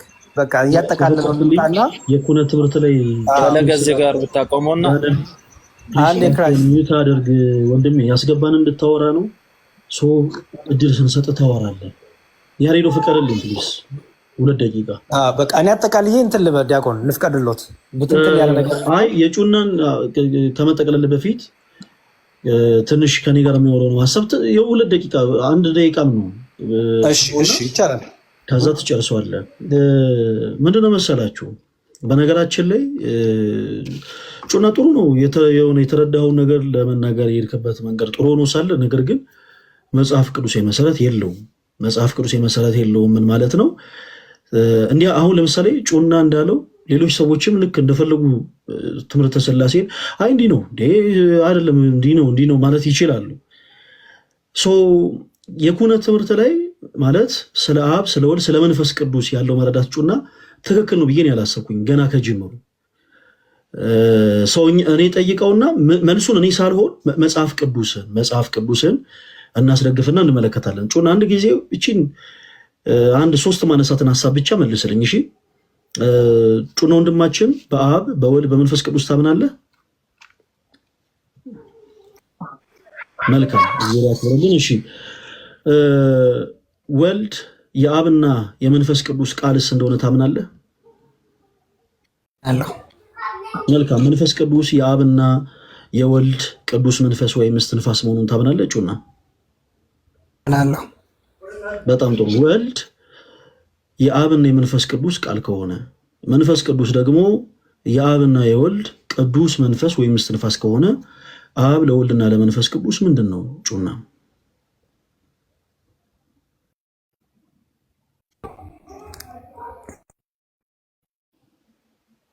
እየጠበቁ ነው።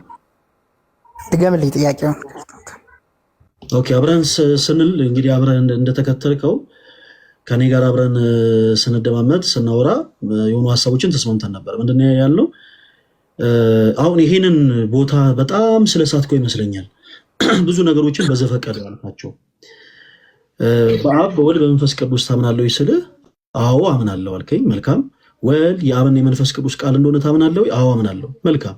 እሺ ወልድ የአብና የመንፈስ ቅዱስ ቃል ነው። ከሶስቱ ቅዱስ አንዱ ቅዱስ ወልድ የአብና የመንፈስ ቅዱስ ቃል ነው።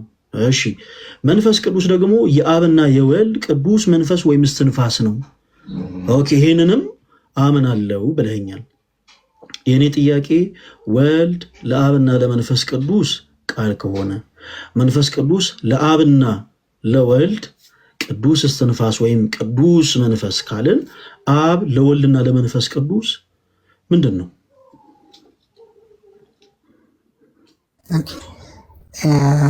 አባቶች ያስተምሩ ይመስለኛል፣ እርግጠኛ አይደለሁም። አእምሮ ነው በሚለው ሀሳብ አእምሮ በሚለው ሁሉም ሰው እንዲህ ነው። እሺ ምክንያት እንዳልሆን ክላሳይ ፈልጌ ነው። አባቶች ስትል የትኞቹ አባቶች? እኔ አባቶች ማን አባቶች እነማን ናቸው ነው? ይሄኛውን ያለውን ነው የፈለከው? ለምሳሌ አባቶች ለምሳሌ አባቶች ሲሉ ተብሎ እንደተነገረኝ ነው ያለው። የኔ ሀሳብ አይደለም። ጥያቄ ምንድን ነው? ሁለት ጥያቄ አጠይቀኝ። አንድ ጥያቄ ጠይቀኝ። ይሁን ችግር የለውም። ምንም በአንድ ጊዜ አንተ የምትመልሰው ያንኑ ጥያቄ ነው። ተረጋጋና አዳምጠኝ። የምትናገረው ነገር ምክንያቴ እንዳልሆን ክላሳይ ፈልጌ ነው። አየህ አሁን እዚህ ጋር ግርታ የፈጠርኩ አንተ ለራስህ ግር ያለ ምንም ሪዝን እየተናገርክ እንደሆነ ስለተረዳህ ነው።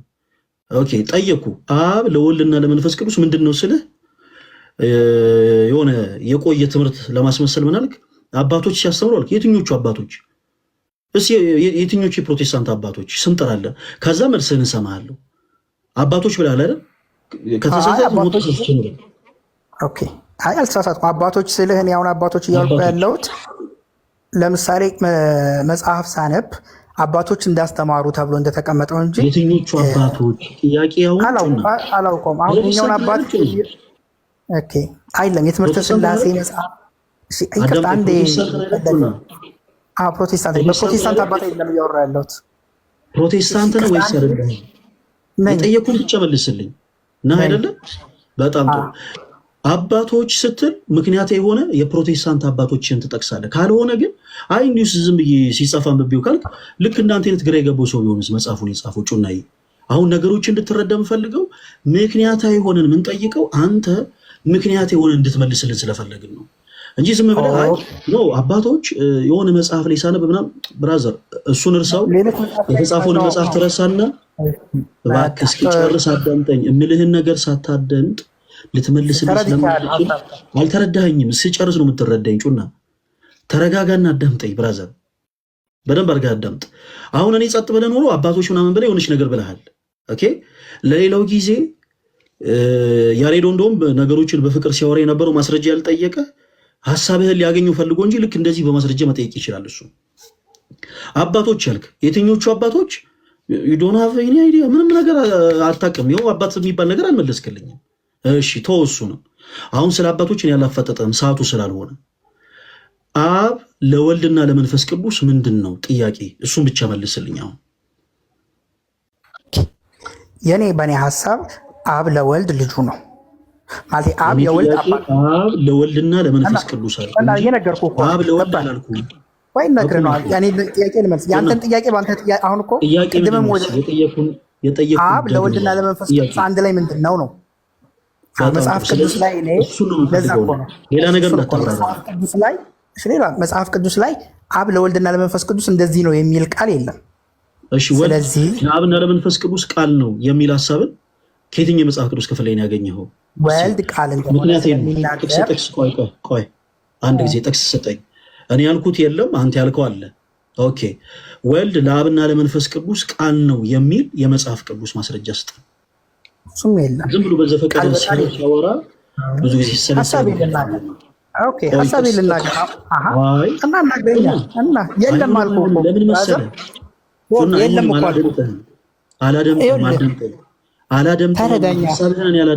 አዳምጠኛ። ለምን አንተ መስማት ስለማትፈልግ ነው፣ መናገር ብቻ ስለምትፈልግ ነው። አንተ ቁጭ ብዬ ሰማሁ፣ እኔም ቁጭ ብዬ ሰማሁ። ኧረ ተረጋጋና ወልድ ቃል ነው ቃል ነው። ኦኬ ራስህን መቆጣጠር ስላልቻልክ እኔ ልቆጣጠር ጩና። እኔ መስማት አልፈልግም እያልኩ ነው። መስማት የማልፈልገው ይግባ። ሞዴሬተሮች ፕሊስ አታስወጡት ነው፣ አስገቡት ከእንደገና። መስማት የማልፈልገው ከልብህ አፍልቀህ እየተናገርክ ስለሆነ ነው። እንዴ ተረት ተረት ቢሆንስ የምትናገረው ንግግር ዝም መጽሐፍ ቅዱስ ላይ የለም ካልክ እስኪ አንተ የተናገርከው ነገር መጽሐፍ ቅዱስ ላይ እንዳለ እስኪ አንድ ጥቅስ ስጠኝ ስልህ አይ የለም እየሰማኸኝ አይደለም በቃ የኔ ሐሳቤን ነው መናገር ፈልገው አይባልም። እንዴ እንበል ምሳሌ ልስጣችሁ። ለምሳሌ ስለ ቅዱሳን ምልጃ ፕሮቴስታንት የሆኑ ሰዎች ጥያቄ ያቀረቡ እንበል፣ ወይ ደግሞ ስለ ስዕል እንበል። በጣም እንግዲህ አሁን ሆት ኢሹ ይዞ ፕሮቴስታንት የሆኑ ሰዎች ስለ ስዕል ጥያቄ አነሱ። ስለ ስዕል መጽሐፍ ቅዱሳዊ ነው ወይስ አይደለም የሚል ሐሳብን ጥያቄ አድርገው አንስተው እኔ ገብቼ ለነሱ ስመልስ አይ አዳምጡኝ፣ ሐሳቤን እኔ በተረዳሁት ነገር የምናገረው። እሺ አዳመጡኝ። ስዕል እንደዚህ ነው፣ ስዕል እንደዚህ ነው፣ ያው እኛ ኦርቶዶክሳውያን በስዕል ዙሪያ ያለን ትምህርት እንዲህ ነው ምናምን አልኩኝ። እስኪ ፈለገ አትናቴዎስ አንተ ያልከው ነገር መጽሐፍ ቅዱሴ መሰረት አለው? እውነት እናንተ በክርስቶስ እናምናለን የምትሉ ኦርቶዶክሳውያን ስዕላት መጽሐፍ ቅዱሳዊ ናቸው ስትሉ መጽሐፍ ቅዱሴ መሰረት አላችሁ ካሉኝ ግዴታዬ ነው ብራዘር፣ ግዴታዬ ነው። ገባ? ግዴታዬ ነው። የመጽሐፍ ቅዱስ ጥቅስን አውጥቼ በመጽሐፍ ቅዱሴ ማስረጃነት ስዕላት መጽሐፍ ቅዱሴ እንደሆኑ ፕሩፍ የማድረግ ግዴታ አለብኝ። ስለዚህ ጩና አይ አንተ ኖ ለምሳሌ ወልድ ለአብና ለመንፈስ ቅዱስ ቃል ነው የሚለውን ሐሳብ ያልጠየኩ በማስረጃ እኔም ስለምስማማበት ነው። አይ ኖ አንተ ያልከው ሐሳብ የለም ካልከኝ ግን እስቲ አምጣ ማስረጃ፣ እስቲ አምጣ። ወልድ ናገባችሁና ኢንቫይት አድርገናል፣ ናገባ እንዳትወጣ እሺ። በደንብ አድርገህ አዳምጠኝ። ወልድ ለአብና ለመንፈስ ቅዱስ ቃል ነው የሚልን ሐሳብ ከመጽሐፍ ቅዱስ ላይ ምዕራፍና ቁጥር ብቻ ትነግረኛለህ። ክፍሉን አወጣዋለሁ፣ አነበዋለሁ። አንተ እንድትናገር አልፈልግም። የማልፈልገው ለምንድን ነው? ለእኔ ተረት ተረት እየሆነብኝ ስለሆነ መጽሐፍ ቅዱሳዊ አይነት ቀለም ያለው ምንም አይነት ነገር አልነገርከኝም። ስለዚህ ለጊዜው የአንተ ንግግር ታቆመውና ለምሳሌ አንተ ንግግር በፕሮቴስታንቶች ማህበር ዘንድ ቢሆን ያንጻል። ለምን? ኦልሬዲ ፕሮቴስታንቶች ናቸው፣ እንዳንተም ያምኑ ሰዎች ናቸው። እኔ ግን ኦርቶዶክሳዊ ነኝ። ስለዚህ ለእኔ የአንተ ጸጥ ብሎ የምትናገራቸው ንግግሮች ስለማያንጸኝ ምን እናደርጋለን? የመጽሐፍ ቅዱስ ጥቅስ እናወጣና ይሄው እዚህ ክፍል ላይ ሁለት ያልካቸው ሀሳቦች አሉ። ወልድ ለአብና ለመንፈስ ቅዱስ ቃል ነው ብለኛል፣ ጥቅስ ታወጣለህ። እሺ መንፈስ ቅዱስ ለአብና ለወልድ ቅዱስ መንፈስ ነው እስትንፋስ ነው ብለኛል፣ ጥቅስ ታወጣለህ። እኔ ደግሞ በተለይ አብ ለወልድና ለመንፈስ ቅዱስ ምን እንደሆነ የሚናገር የመጽሐፍ ቅዱስ ማስረጃ ሰጣለሁ ማለት ነው። ከሌለ መጽሐፍ ቅዱስ ላይ እንመለከታለን። በላሁን ጥቅስ ስጠኝ። ወልድ ለአብና ለመንፈስ ቅዱስ ቃል እንደሆነ የሚናገር የመጽሐፍ ቅዱስ ማስረጃ ስጠኝ። ምን ላይ ላውጣ? እየጠበቅኩ ነው። የለም ቃል በቃል የለም። ሀሳቡን ነው ያልኩ። እኔ ኦርቶዶክስ ነኝ። እንደ ፕሮቴስታንት ቃል በቃል አምጣ ብዬማ ጥቅስ አልጠይቅህም። ኦርቶዶክሳዊ ነን ጩናዬ፣ ሰው ኦርቶዶክሳዊ ነን። ሀሳቡን ነው ንገረኝ አልኩ፣ ቃል በቃል። ስለዚህ ሀሳብ ላወራ ስለአንተ ቃል በቃል አምጣ አላልኩም ጩና።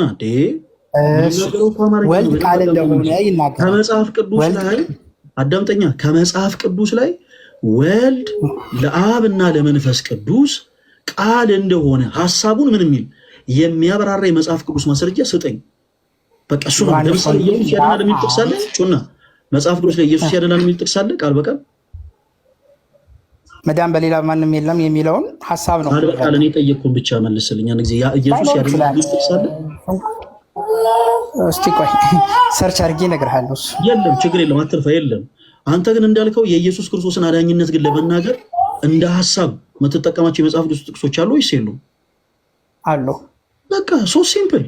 ስለዚህ የኢየሱስ ክርስቶስ አዳኝነት ያልተረዳኸኝ ነገር አለ ወይም ልናገር። አንድ ደቂቃ ስጠኝና ልናገር። አንድ ደቂቃ ለመሰለህ ማሰጠኝ ወይ ነግረህ ነው። አልሰጠህም። እኛ ስናወራ ማታዳምጥ ከሆነ ስለ እውነት ነው የምልህ። እኛ ማናዳምጥ በቻልከው አቅም በመጀመሪያ ደረጃ ጥያቄውን እንኳን ስማና ጨርስ እንጂ ጩና። እኛ እኮ ገና ስምህ ምናምን ገና ስንል ኖ እኔ ሰፈሬ ምናምን ብለህ ስለ ሰፈረ ሙሉ እያወራን ያለው። ስለዚህ ምን እናድርግ መሰለህ፣ በደንብ አድርገህ አዳምጠኝ። የምፈልገው ቃል በቃል እንዲህ እንዲህ እንዲህ የሚል አንብብልኝ እያልኩ አይደለም። እኔ እንዳልኩት ቃል በቃል ጥቅስ አውጣልኝ የትኛውም ኦርቶዶክስ አይልም ጩና። እኔ ያልኩህ ወልድ የአብ እና የመንፈስ ቅዱስ ቃል እንደሆነ የማንና የማን የአብ እና የመንፈስ ቅዱስ ቃል እንደሆነ የሚናገር የመጽሐፍ ቅዱስ ማስረጃ ስጠኝ። የአንተ ሐሳብ ለእኛ ለጊዜው አሁን ተረት ተረት እየሆነ ስለሆነ፣ ስለዚህ ምንድን የምታደርገው ጥቅስ ስጠናለህ፣ አውጥተን እናነባለን። ጥቅስ ስጠን። አንድ በመጀመሪያ ቃል ነበረ፣ ቃልም እግዚአብሔር ዘንድ ነበረ፣ ቃልም እግዚአብሔር ነበረ፣ ይህም በመጀመሪያ በእግዚአብሔር ዘንድ ነበረ ይልና መጨረሻ ምዕራፍ 10 ቃልም ስጋ ሆነ ብሎ ከስላሴ አካላት ስጋ የሆነው ወልድ ቃል እንደሆነ ይናገራል። ስለዚህ በባህሪው ከሶስቱ ቅዱስ አይደለም። አዳምጠኝ፣ አልመለስክልኝም። የኔ ጥያቄ ከሶስቱ ቅዱስ አንዱ ቅዱስ ወልድ አካላዊ ቃል እንደሆነ የሚናገር የመጽሐፍ ቅዱስ ማስረጃ ስጠኝ አይደለም ያልኩ። ጥያቄ ከሶስቱ ቅዱስ አንዱ ቅዱስ የሆነው ወልድ ለአብና ለመንፈስ ቅዱስ ቃል እንደሆነ የሚናገር ለማንና ለማን? ለአብና ባለቤትነትን አጠይቅ አሳየኝ። ለአብና ለመንፈስ ቅዱስ። ይሄ እዚህ ጋር የሚታየው አሁን የሰጠን የመጽሐፍ ቅዱስ ሐሳብ ከሶስቱ ቅዱስ አንዱ ቅዱስ ወልድ አካላዊ ቃል ወልድ ክርስቶስ ሆኗል። አካላዊ ቃል ሆኗል። አለቅ። እኔ ደግሞ የፈለግኩት የአብና የመንፈስ ቅዱስ ቃል መሆኑን የሚያሳይ የመጽሐፍ ቅዱስ ማስረጃ ስጥ። እሺ ዮሐንስ ራእይ ላይ የኢየሱስ ክርስቶስን ስም ሲናገር የእግዚአብሔር ቃል ነው ይላል። የእግዚአብሔር ቃል የምትለዋ አመላካችነቷ ባለቤትነቷን ነው። ስለዚህ ወልድ ለእግዚአብሔር ቃሉ ነው ማለት ነው። እግዚአብሔር ቃል ስለሚለው የምትለዋ ባለቤትነት አመልካች ነው። እሺ ምን ማለት ነው?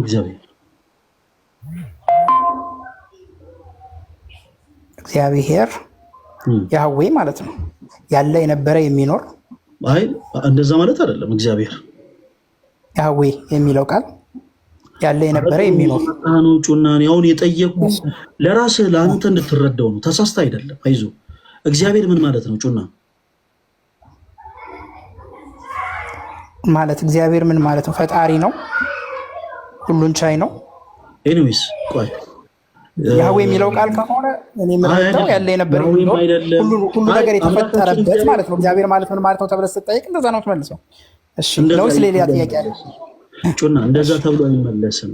አሁን ትልቁ ችግር ያ ነው። ይኸውልህ ተወዳጅ ወንድማችን አሁን ጌታ በሚያውቀው ኢስናረ ቢግ ዲል ሲጀምር የጠየቁ ቋንቋ ነው። እሺ እግዚአብሔር የሚለው ቃል የግዕዝ ቃል ነው።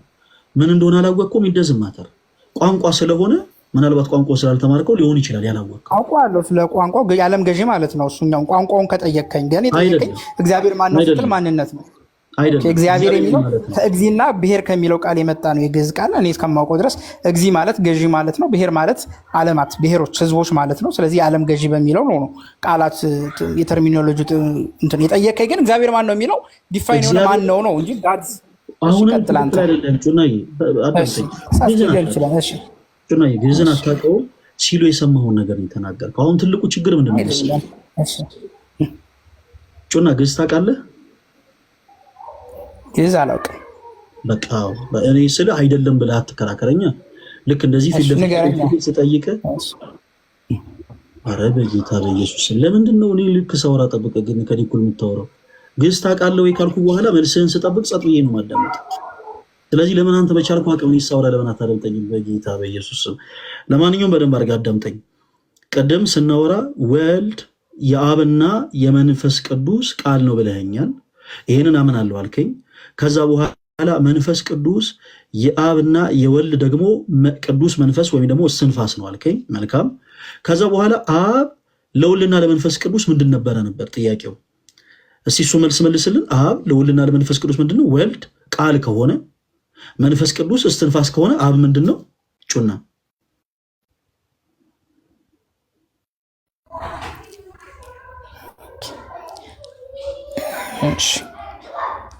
አሁን የኔ መልስ ምንድን ነው? ከእግዚአብሔር ቃል ያገኘሁት መልስ የኔ መልስ አብ ለወልድ አባቱ ነው፣ መንፈስ ቅዱስ ደግሞ ከአብ የጸረጸበት የአብ መንፈሱ ነው። ሌላ ሁለቱን አንድ ላይ ጨፍልቆ ይሄ ነው የሚል ሀሳብ አላገኘውም። ካለ ንገረኝ፣ አላውቅም። ጩና በመጀመሪያ ደረጃ መጽሐፍ ቅዱስን 2% ክፍል እንኳን ሳናነብ ከዘፍጥረት እስከ ዮሐንስ ራዕይ እንዳነበበ ሰው አክት ባናደርግ መልካም ነው። የመጀመሪያው ትልቁ ነገር መጽሐፍ ቅዱስ የሚል ነገር የለም ከማለት በፊት የማታውቀውን ነገር አላውቅም ቢሆን ምላሹ በጣም ጥሩ ነበረ፣ አብሮ በደንብ ዲስከስ ለማድረግ። ሲቀጥል ደግሞ ለምሳሌ ወልድ የአብና የመንፈስ ቅዱስ ቃል ነው ስንል ወልድ እያወራን ያለ ነው ስለ ኩነት ነው። ለምሳሌ ወልድ ለአብ ምንድን ነው ብንል ልጅ ነው፣ የባህሪ ልጅ ነው። ኦኬ አብ ደግሞ ለወልድ ምንድን ነው ካልን የባህሪ አባት ነው። አየህ አብ ለመንፈስ ቅዱስ ምንድን ነው ስንል አስራጺ ነው፣ ሰራጺ ነው እንላለን። መንፈስ ቅዱስ ነው። አሁን ግን ስለዛ ነበር እያወራን የነበረው። ጩናዬ አብረኸኝ ተከትለ መተ ልክ እዛ ጋር ስትደርስ ወራጅ አለ ማለት አይጠበቅብህ። ምክንያቱም ትሪኒቲን እኮ አውቃለሁ እረዳለሁ ብለህ ነው የገባው። ማወቅ መረዳት ብቻ ሳይሆን አምናለሁ ብለህ እኮ ነው የገባው። ያመንከውን ነገር ማለት ነገርን ይገባል። ትልቅ ጥያቄ ምልክት ከተፈጠረ ግን እኛ ኦርቶዶክሳውያን ምክንያት ይሄንን ማለት ነው።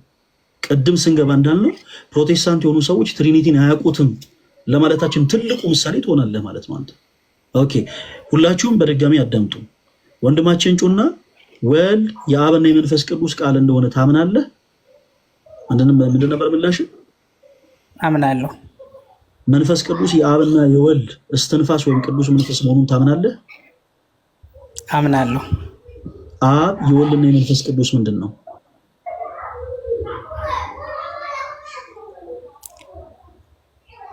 ሁለቱን አንድ ላይ ሀሳቡን የሚገልጽ ቃሉን አላውቀውም። ምላሹ እንደዛ ነው ጩና። አሁን ትልቁ ችግር ሁለት ነው። አንደኛ ያላወቅከውን ነገር እንደሚያክሰው ሆነ ነበር ቅድም ከያሬዱ ጋር ስታወራ የነበረው። ይሄንን ሳታቅ ትሪኒቲን አውቃለሁ ትሪኒቲን ተረድቻለሁ ማለት አትችልም ጩና።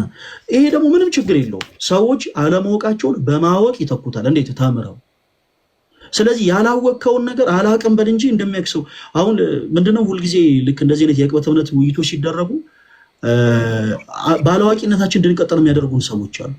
እንትናዬ የሚሉ ማለት ነው። አሁን ለምሳሌ የሆነ ሁለት ፕሮቴስታንቶች ከስር ሆነው ጩናዬ ያዘው ልቀቀው ምናምን ሲሉ ልክ ያወቅ ሊመስል አይገባም። ያላወቅከው ነገር አለ። አየህ በእነዚህ ሁሉ ሰዎች ፊት አንተ ያላወቅከው ነገር ኖሮ ስለ ትሪኒቲ ልታወራ እንደነበረ ወረዲ ራስ ነግረናል። ያልወደድኩት ነገር ደግሞ እኔም ያን እኛም ስንል የነበረው ያንን ነው። እያንዳንዱ ፕሮቴስታንት ስላሴን በአንደበቱ ሊጠራው ይችላል። ኢየሱስ የሚለውን ስም በአንደበቱ ሊጠራው ይችላል። እግዚአብሔር አብን በአንደበቱ ሊጠራው ይችላል። እግዚአብሔር መንፈስ ቅዱስን በአንደበቱ ሊጠራው ይችላል። እመኑን ልንገራቸው፣ ስላሴን እያንዳንዱ ፕሮቴስታንት አያውቀውም። በምክንያት እያወራን ያለ ነው ያንን ነው ጩና። ሰው የምታምነውን አካል ለምሳሌ ኦርቶዶክሲያንን ተዋቸው፣ እርሳቸው እዚህ ምድር ላይ እንደው የሰይጣን ጆሮ ይደፈንና እንደ ኦርቶዶክሲያን የሚባሉ የሉም እንበል ጩና። በትሪኒቲ የማያምኑ ሰዎች፣ በስላሴ የማያምኑ ሰዎች አንተ ጋር መጥቶ ቢጠይቁ እመነኝ በየትኛውም አይነት የመጽሐፍ ቅዱስ ሀሳብ አንተ ትሪኒቲን አስተምረህ ልታሰምናቸው አትችልም። ምክንያቱም አንዴ ላለ ብሎን አለ። ስለዚህ ያንን ብሎን ምን ታደርገልናለህ ጩና? የተወዳጅ ወንድማችን ህብረት አንድ ጥያቄ ልጠይቅ። ይቅርታ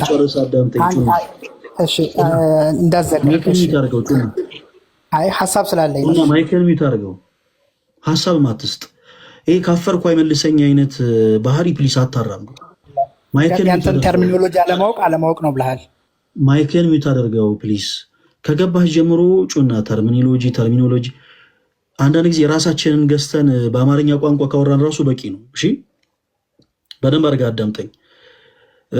በትሪኒቲ ዙሪያ ተወዳጅ ወንድማችን አብ ለወልድና ለመንፈስ ቅዱስ ምን እንደሆነ አታውቅም። ምን እንደሆነ አለማወቅ ብቻ ሳይሆን በየትኛውም አይነት አረ ጌታ ኢየሱስ፣ አረ ፕሊስ እባክህ ራስን ተቆጣጠር። ምታውቅ ከሆነ ንገረን። እኔ አሁንም እድል ልስጥህ። ታውቃለህ ወይስ አታውቅም? ጩና አጫውት። በጣም ጥሩ። እሺ ምን እንደሆነ ንገረኝ። አብ ለወልድና ለመንፈስ ቅዱስ ምን እንደሆነ መልስልኝ። ምታውቅ ከሆነ መጽሐፍ ቅዱስ የእግዚአብሔር ቃል የሚነግረን አብ ለወልድ ልጁ እንደሆነና መንፈስ ቅዱስ ከአብ እየተመለስኩ ነው መልሴን ልመልሳ መልሴን አውቃለሁ። የአንተን ተርሚኖሎጂ አላውቅም። አንተ የፈጠርከውን ቃል አላውቅም። ለአብና ለወልድ አንተ የፈጠርከውን ቃል አላውቅም። እሺ አንዴ ሀሳቤን አስጨርሰኛ እንድናገር ታስፈቅድልኝ። እየመለስክልኝ ስማኝ።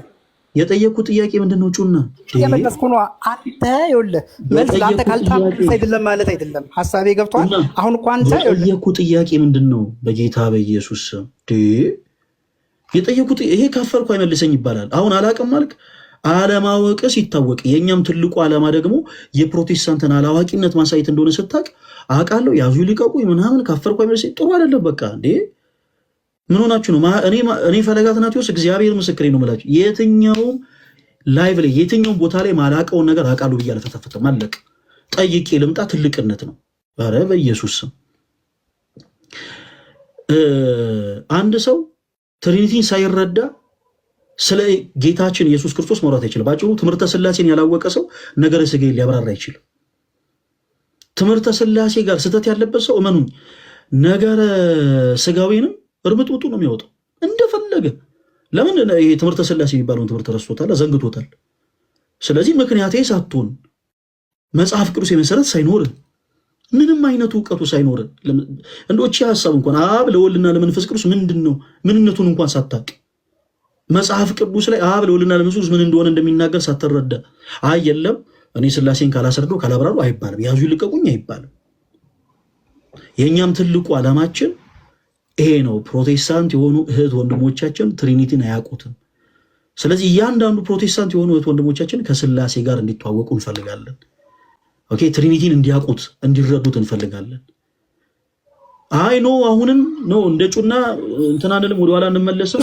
በመጽሐፍ ቅዱስ ማስረጃ ከዚህ በኋላ ማይከል የምትከፍተው ከሆነ አስወርዳለሁ። እሺ ወንድማችን ያስገባን እንድታወራና ዋስን ተቆጣጣ። ፕሊዝ ማይከል የምታደርገው የሁሉንም አመል ትንሽ ማስተናገድ በጣም ይከብዳል። በእውነት እውነቴን ነው። ሰው ፕሮቴስታንት የሆናችሁ ቶች ወንድሞች እኛ በመጽሐፍ ቅዱስ ማስረጃ ስለ ትሪኒቲ የምናምነውን መመለስ እንችላለን ካላችሁ እናስገባችኋለን። ግን ድርቅ በማለት አይደለም፣ የሆነ ጣልቃ እየገቡ በመጮህ አይደለም። በቃ ይሄው ጥያቄ ይሄ ነው፣ ይሄው ለጥያቄው ይሄው ምላሹ አለቅ። ይሄንን ያላወቀውን ፓርት ለማሳየት ብዬ ነው። ያሬዶ በጣም ይቅርታ፣ ቀጥል ያሬዶ። የተነሱት ነገሮች ላይ እንትን ልበልና በተለይ አብ አይፈርድም የሚለው ነገር አሁን ልመልስ ወይስ አልመልስ? ሌሎቹም ገብተው በስላሴ ዘንድ የተግባር ልዩነት አለ አለን ወንድማችን እና ጥቅስ የጠቀሰልን ዮሐንስ ወንጌል ምዕራፍ 5 ነው በነገራችን ላይ እና ዝም ብሎ ተነግሮ ስለሄደ ሌላው ሰው ጥያቄ እንዳይፈጥር ነው። እንግዲህ በፕሮቴስታንቱ ዘንድ ያለው መረዳት እና በእኛ ዘንድ ያለው መረዳት በጣም የየቅል ሆኗል ማለት ነው። በስላሴ ዘንድ መፍረድ የምትባለው ልዩነቷን አታውቅም። መፍረድ ማወቅ፣ ይሄ በስላሴ ዘንድ ማወቅ፣ መፍረድ፣ ዓለምን መፍጠር እነዚህ ሁሉ ተለያይቶ አያውቅም። ታዲያ ዮሐንስ ወንጌል ላይ እኔና አብ አንድ ነን ያለ ጌታ የእኔ ሆን ሁሉ የአብ ነው የአብም የሆነ የኔን ያለው ጌታ አብ በአንዳች አይፈርድም ሲባል እኔና አብ አንድ ነን የሚለውን ይቃረናል። ስለዚህ መፈታት አለበት ማለት ነው። ይሄንን ይዘን አይ ይለያያሉ እኮ አብ አይፈርድም ወልድ ይፈርዳል። ስለዚህ መፍረድን ለሶስትነት ከሰጠ ነው ሶስት አምላክ ሶስት ባህሪዎች ሊመጣ ነው። ስለዚህ ዮሐንስ ወንጌል ምዕራፍ 5 ከቁጥር 22 እስከ 23 ያለው አብ በአንድ ሰው እንኳን አይፈርድም ፍርዱ ለወልድ ሰጠው ሲባል ኦልሬዲ አብ አይፈርድም እየተባለ ነው። ኩነት የሚባለው ቅድም ዲያቆናል እዚህ ውስጥ ይመጣል። አብ በወልድ ወልድ በአብ መንፈስ ቅዱስ በአብና በወልድ የሚለው ይመጣልና እሱ ላይ በኋላ ላይ ማጠቃለያ አድርገን እንሰጣለን። ምክንያቱም ይህንንም በደንብ ከሌሎቹ ፕሮቴስታንቶች መስማት ስለንፈልግ። በተረፈ ግን በስላሴ አስተምሮ በኦርቶዶክስ አስተምሮ መንገድ ስላለብን ተናግሬ ላቁ። በስላሴ ዘንድ ከሆነ ግን ያለው ማጠቃለያዎችን በኋላ ላይ ብንሰጥ አሪፍ ነው። እሺ ተነግሮ ያለፈ ነገር ነው ብዬ ነው። አይ ልጁ ቅድም በተናገራቸው በጣም የስላሴ ትምህርትን ትክክል የማያደርግ ጭራሽ ሶስት አምላክ የሚያስብል አይነት ትምህርት ተናግሮ ስለወጣ እሺ አይቀጥል በቃ ከዛ አንፃር አይ በቃ ይቀጥሉና በኋላ እንትላለን ካለው እዚህ መሸብኝም ስላለ አንዳችሁ ቀጥሉ። ዲያቆን እግዚአብሔር ይስጥልኝ በጣም እሺ እናመሰግናለን። ያሬዶ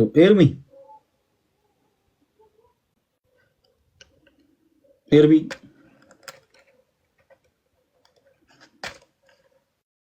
እሺ ልደትሻ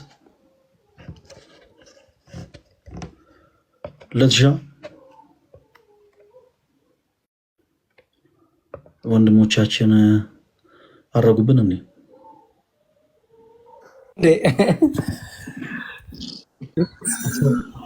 እሺ ቀጥል ያሬዶ። ጥሩ ወንድማችን አለ ክራይስት የሚለው አለ። እሺ ይቅርታ ስላስቆየን ስላስመሸን ሰላም ላንተ ማንም በል ሰላም ለእናንተ የሚሆን ወንድሞቼ። አይ ስራ ላይ ስለሆንኩ ትንሽ ቢዚ ሆንኩኝ ወደ አጋባ እያሉ ለዛ ችግር የለውም። ማንም በል ስሞት አብነት ከየት ቤተ እምነት ነህ ልበል እንዲቀልኝ። ከየት ቤተ እምነት ነህ? ከቃለ ሕይወት ኦኬ። የነገረ ስላሴን እየተወያየን ነው እና እግዚአብሔር በሶስትነቱና በአንድነቱ ታምናለህ አይደል? አምናለሁ። በጣም ጥሩ። የእግዚአብሔር ሶስትነቱ ሲብራራ እንዴት ነው? በምንድን ነው እግዚአብሔር ሶስት ነው ተብሎ የሚነገረው?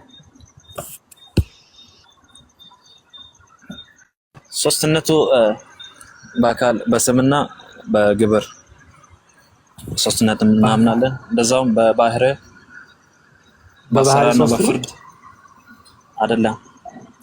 በአካል በስምና በግብር ሶስትነት እናምናለን። እንደዛውም ደግሞ በባህሪ በፍርድና በአሰራር አንድ ብለን ወይ በመለኮት አንድ ብለን ነው የምናምነው። በጣም ጥሩ። እሺ በአካል ሶስት የሚለውን እስቲ ያብራሩልኝ። በአካል ሶስት ማለት ነው? በአካል ሶስት ማለት ስላሴን ስናብራራ አካል ሶስትነት ማለት አካል እንጂ የኢየሱስ ክርስቶስ አይነት ኢየሱስ ክርስቶስ ሁለት አይነት አካል ነበረውና ስለ ሁለት አይነት ማንነት ነበረው እና አንደኛው ለኢየሱስ ክርስቶስ ሁለት አይነት ማንነት ነበረውና አንደኛው አካላዊ ወይ ስጋዊ ማንነትና ሌላኛው ደግሞ አምላካዊ መለኮታዊ ማንነት ነበረው። ስለ ሶስት አካል ስንል የኢየሱስ ክርስቶስ ስጋዊ ማንነት አይነት አላቸው ብለን አይደለም እናምነው። አካል ስንል ስላሴ ስለምናወራ ገባኝ እየመጣሁ ስለ ስላሴ ስለምናወራ ስላሴን ስናወራ የክርስቶስን ሰው መሆን አይደለም የምናመጣው። ላስረዳክ ብዬ ነው። ኦኬ ነው እሱ ላይ ፎከስ አድርገን ኦኬ። አካል ስለ ስሜትና ፍቃድ ያለው ህላዌ ያለ ነገር ነው እና አብ አካል ነው፣ ወልድ አካል ነው፣ መንፈስ ቅዱስ አካል ነው ስንል ያንኑ ማለት ነው። ስሜትና ፈቃድ ያለው ስሜት፣ ዕውቀት፣ ፈቃድ ያለው ማለት ነው። ያ እና ህላዌ ያለው በጣም ጥሩ።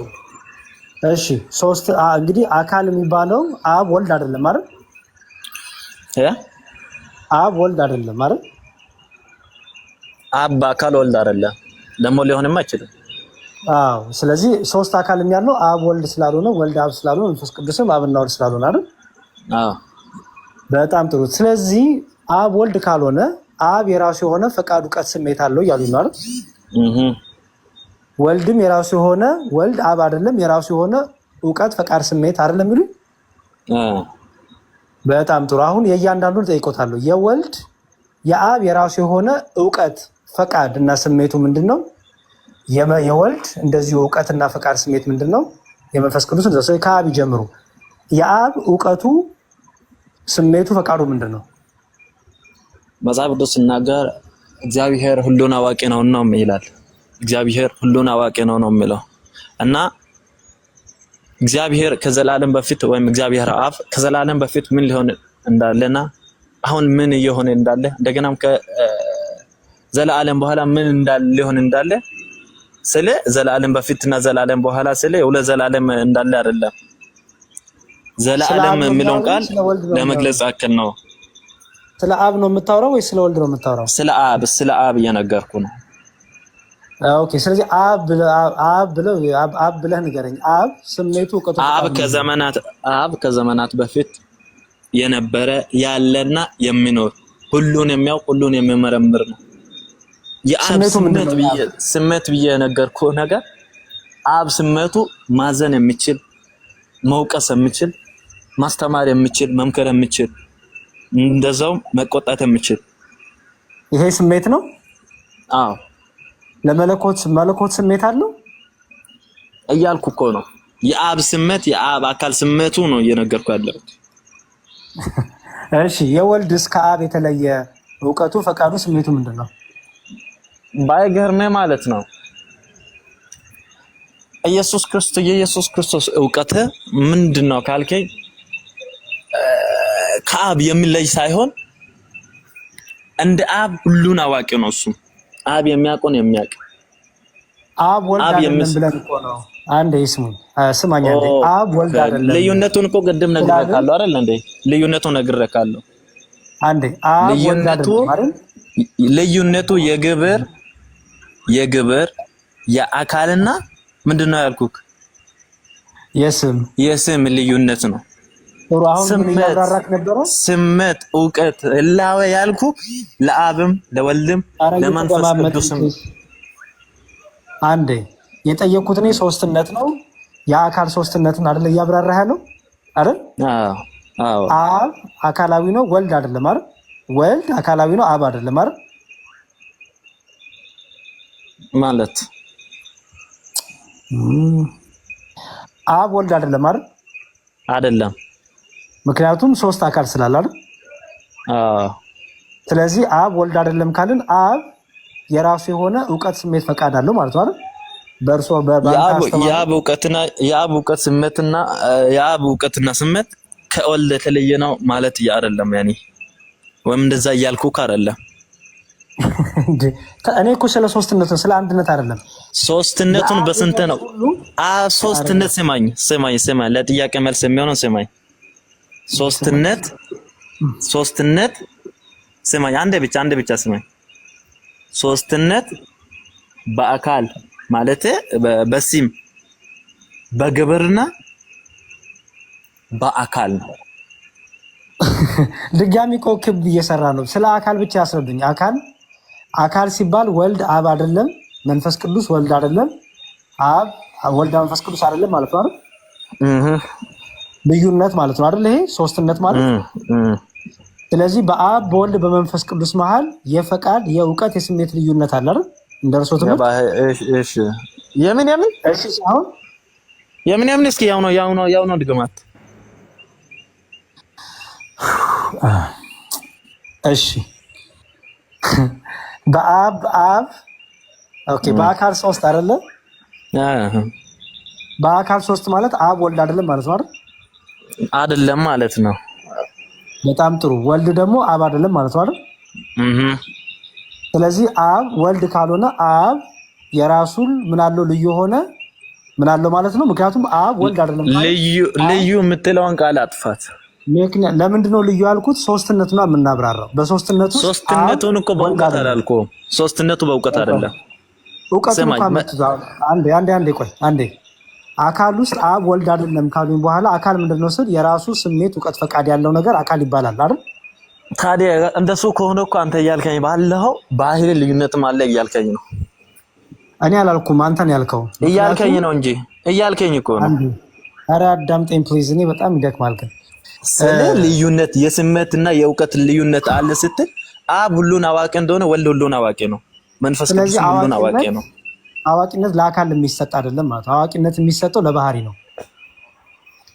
ልንገርህ እኮ ባህሪው ተመሳሳይ ስለሆነ አንተ ነው ይሄንን ጥያቄ ድጋሚ ያመጣህልኝ። እኔ አካል ነው ብዬ ማምነው ነው የነገርኩህ። አካል ብዬ ማምነው ስሜት እውቀት ያለው ህላዌ ያለው ነው ያልኩህ። አካል ብዬ ማምነው ማለት ነው። ስንት አካል አለ? ሶስት አካል አለ። ያ አካል ስንት እውቀት፣ ስንት ስሜት፣ ስንት ፈቃድ አለው በአንተ ትምህርት? አንድ። ስለዚህ እውቀትና ማወቅና ፈቃድ አንድ ነው እንጂ ሶስትነት የሚሰጥ አይደለም ማለት ነው። ተመሳሳይ ነው። ወይ ጉድ! ያልገባህ ነገር ምንድን ነው? እስኪ ያስረዳ። በቃ ችግር የለውም። ወደ ሌላ አንድ አብ ለወልድ ምንድን ነው? አብ ለወልድ የባህሪ አባቱ ነው። ወልድ ለአብ ምንድን ነው? ወልድ ለአብ የባህሪ ልጁ ነው ወይም ወላድ ነው ነው ወላድ ነው። እሺ እሱ ወላድ የሚለው እንኳን ትክክል ቃል አይደለም። እሱ ይስተካከል። እሺ ወልድ ለአብ እና ለመንፈስ ቅዱስ ምንድን ነው? ወልድ ለአብ እና ለመንፈስ ቅዱስ ምንድን ነው? ወልድ ለአብና ለመንፈስ ቅዱስ ለአብ ልጁ ለመንፈስ ቅዱስ ላኪ ለአብ ልጁ ነው። እሺ ለመንፈስ ቅዱስ ወልድ ሰጪ ነው። ወይ ጉድ! ሌላ ሶስተኛ ላይ ትቀይራለህ ሐሳብን ወይስ ማለት ሰጀስተን ከመጽሐፍ ቅዱስ ላይ አሬ ነው። ሶስት ሁለት ነገር ተጨርሳ ሁለቱ ነገር ነው። ሌላ ሶስተኛ አለክ። ወልድ ለመንፈስ ቅዱስ ወልድ ለመንፈስ ቅዱስ ላኪ ነው። ወልድ ለመንፈስ ቅዱስ ሁለተኛ ላይ ሰጪ ነው። ሶስተኛ አለክ ወይስ ትቆማለህ እዚህ ጋር? ወዮ እንደሱ ነው እንደተረዳው። ካልገባህ ብዬ ነው የደገምኩክ ነው እንዴ? እሺ ጥሩ። እስቲ ወልድ ለመንፈስ ቅዱስ ሰጪ ነው የሚል ማስረጃ አስተንጥቅስ። ቀደም ስታወራ ከጮና ጋር ስታወራ የሰማሁት አንድ ነገር አለ። ጥቅስ ስጠኝ። ጥቅስ እና ጥቅስ ልሰጥህ ነው። እሺ ንገረኝ። ላውጣ መጽሐፍ ኢየሱስ ክርስቶስ የዚህ ምድር አገል ወዮ እየሰጠው እኮ ነው። ምንድነው? አስጨርሰኝ። ጥቅስ ሲሰጥ እዚህ ወንጌል ላይ እዚህ ክፍል ላይ እዚህ ምዕራፍ እዚህ ቁጥር ላይ ነው እንጂ የሚባለው ወደ ትንታኔ አይገባም። በመጀመሪያ ጥቅሱን ሰጥ። ኦኬ ፈለገ። እሱን ተረድቼዋለሁ። እኔ ሐሳቡን ለማስገባት ብዬ ነው። ድጋሚ የቱ ጋር ነው እንዳይለይ። ጥቅሱን ዮሐንስ ወንጌል እሺ ዮሐንስ ወንጌል ኢየሱስ ክርስቶስ የምድር አገልግሎትን ጨርሶ ሲሄድ ወደ አብ ይሄዳሉ፣ መንፈስ ቅዱስን ይልክላቸዋለሁ ይላል። ምዕራፍና ቁጥር አይ ቲንክ ምዕራፍ ምናልባት ከተምታታብኝ አላውቅም። እሺ ወልድ ለመንፈስ ቅዱስ ሰጪው ነው ይላል። ሰጪው ነው ማለት ነው። ሰጪው ማለት ነው መንፈስ ቅዱስን እልክላቸዋለሁ ነው ያለው። ሰጪው ያልከውን መጀመሪያ ከሱ ለወልድ ለመንፈስ ቅዱስ ሰጪው ነው ብለህ ነበር አይደል? ወልድ ለመንፈስ ቅዱስ ሰጪው ነው ብለህ ነበር። እሺ ሰጪው ነው የሚለው ማስረጃና ሰጪው ነው ስትል ማለት እንደሆነ አብራራለሁ። ሰጪው ስለ ምናልባት የቃላት አጠቃቀሙ ግልጽ ላይሆንልህ ይችላል። ሰጪው የምለው ቃል የተጠቀምኩት መንፈስ ቅዱስን ልልክ እንደምችል ወይም ላኪ እንደሆነ ሊገልጸው ነው። ሰጪ የምለውን ቃላት መጀመሪያ ላኪ ብዬ ሰጪ የምለውን ቃል ያደቀምኩልህ ወል መንፈስ ቅዱስን ልልክ የሚችል አካል መሆኑን ለመግለጽ ነው። እና መንፈስ ቅዱስ ከማን ነው የሚወጣው? መንፈስ ቅዱስ ከአብም ከወልድም። ማስረጃ? ምን አይነት ማስረጃ?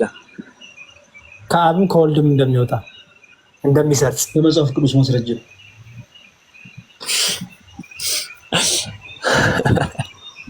እሺ አይ አይደለም፣ እሱ አይደለም ማስረጃ ወንድሜ አይደልኝ። መጽሐፈ ኦሪት ዘጸአት ምዕራፍ 15 መጽሐፈ ኦሪት ዘጸአት ምዕራፍ 15 አይደልኝ 15። እሺ ኦሪት ዘጸአት ምዕራፍ 15 ከቁጥር 9 አካባቢ እስኪ አንብብልኝ መጽሐፍ ስላላስኩኝ። እሺ ጠላትም አሳድጄ ይዛቸዋለሁ፣ ምርኮም እካፈላለሁ፣ ነፍሴም ትጠግባቸዋለች፣ ሰይፌንም እመዛለሁ፣ እጄም ታጠፋቸዋለች አለ። እሺ ጨረስከው? አዎ ቁጥር 9 15 አነበብኩልህ። እንደሱ ከሆነ እስኪ ከቁጥር 9 ሳይሆን ምናልባት ከ3 ከ4 ጀምርልኝ። ቁጥሩ ከምዕራፍ 15 ነው። ከአንድ ጀምሬ ነው ይላል። በዚያም ጊዜ የእስራኤል ልጆች ይህንን መዝሙር ለእግዚአብሔር ዘመሩ፣ እንዲህ ብለው ተናገሩ። በክብር ከፍ ከፍ ብሏልና ለእግዚአብሔር እዘምራለሁ። ፈረሱንና ፈረሰኛውን በባህር ጣለ። ጉልበቴ ዝማሬ እግዚአብሔር ነው፣ መድኃኒት ይሆነልኝ። ይህ አምላኬ ነው፣ አመሰግነዋለሁ። የአባቴ አምላክ ነው፣ ከፍ ከፍ አደርገዋለሁ። እግዚአብሔር ተዋጊ ነው፣ ስሙም እግዚአብሔር ነው። የፈርዖን ሰረገሎች ሰራዊቱን በባህር ጣላቸው። የተመረጡት ሶስተኞች በኤርትራ ባህር ሰጠሙ። ቀላያት ከደኗቸው ወደ ባህር ጥልቀት እንደ ድንጋይ ሰጠሙ። አቤቱ ቀኝ በኃይል ከበረ። አቤቱ ቀኝ ጠላቱን አደቀቀ። በክብርህም ብዛት የተነሱብን አጠፋ። ቁጣህን ሰደድክ፣ እንደ ገለባም በላቸው። በአፍንጫ እስትንፋስ ውኆች ተከመሩ። ፈረሶችም እንደ ክምር ቆሙ። ሞገዱ በባህሩ እሱ ጋር ቆመልኝ አንተ። እሺ በአፍንጫ እስትንፋስ ውኆችን ከመረ ይላል። ምንድን ነበር የተጠየቀው?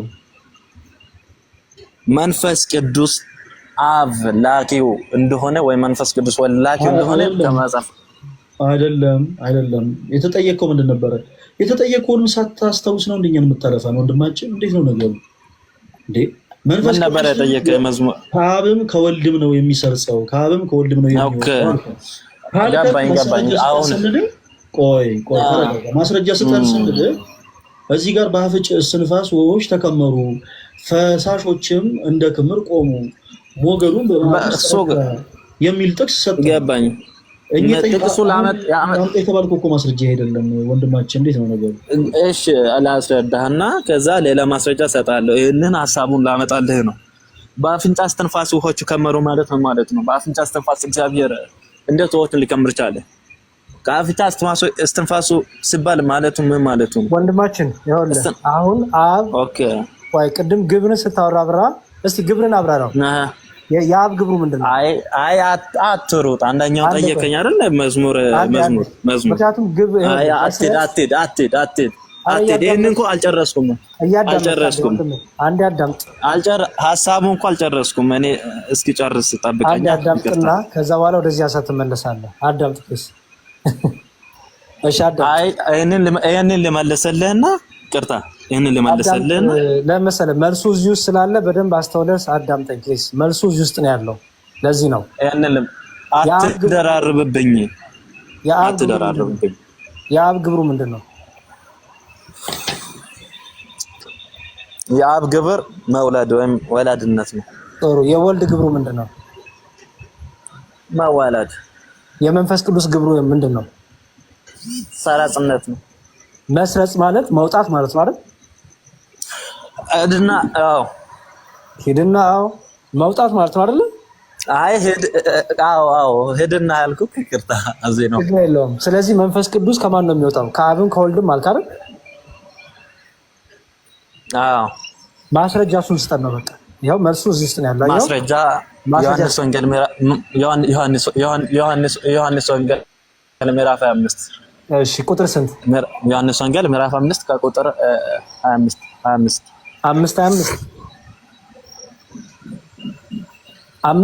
ነው። ሙታ እውነት እላችኋለሁ ሙታን የእግዚአብሔር ልጅ ድምፅ የሚሰሙበት ሰዓት ይመጣል፣ እርሱም አሁን ነው። የሚሰሙትን በሕይወት ይኖራሉ።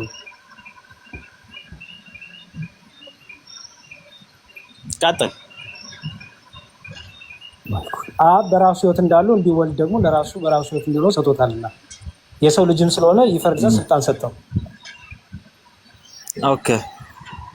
ኦኬ ሳይሆን ምን ማለት ነው? በራሱ ሕይወት እንድን ጥያቄው ከአብና ከወልድ መንፈስ ቅዱስ ይሰጣል ያልከበትን ስጠን። ገባኝ።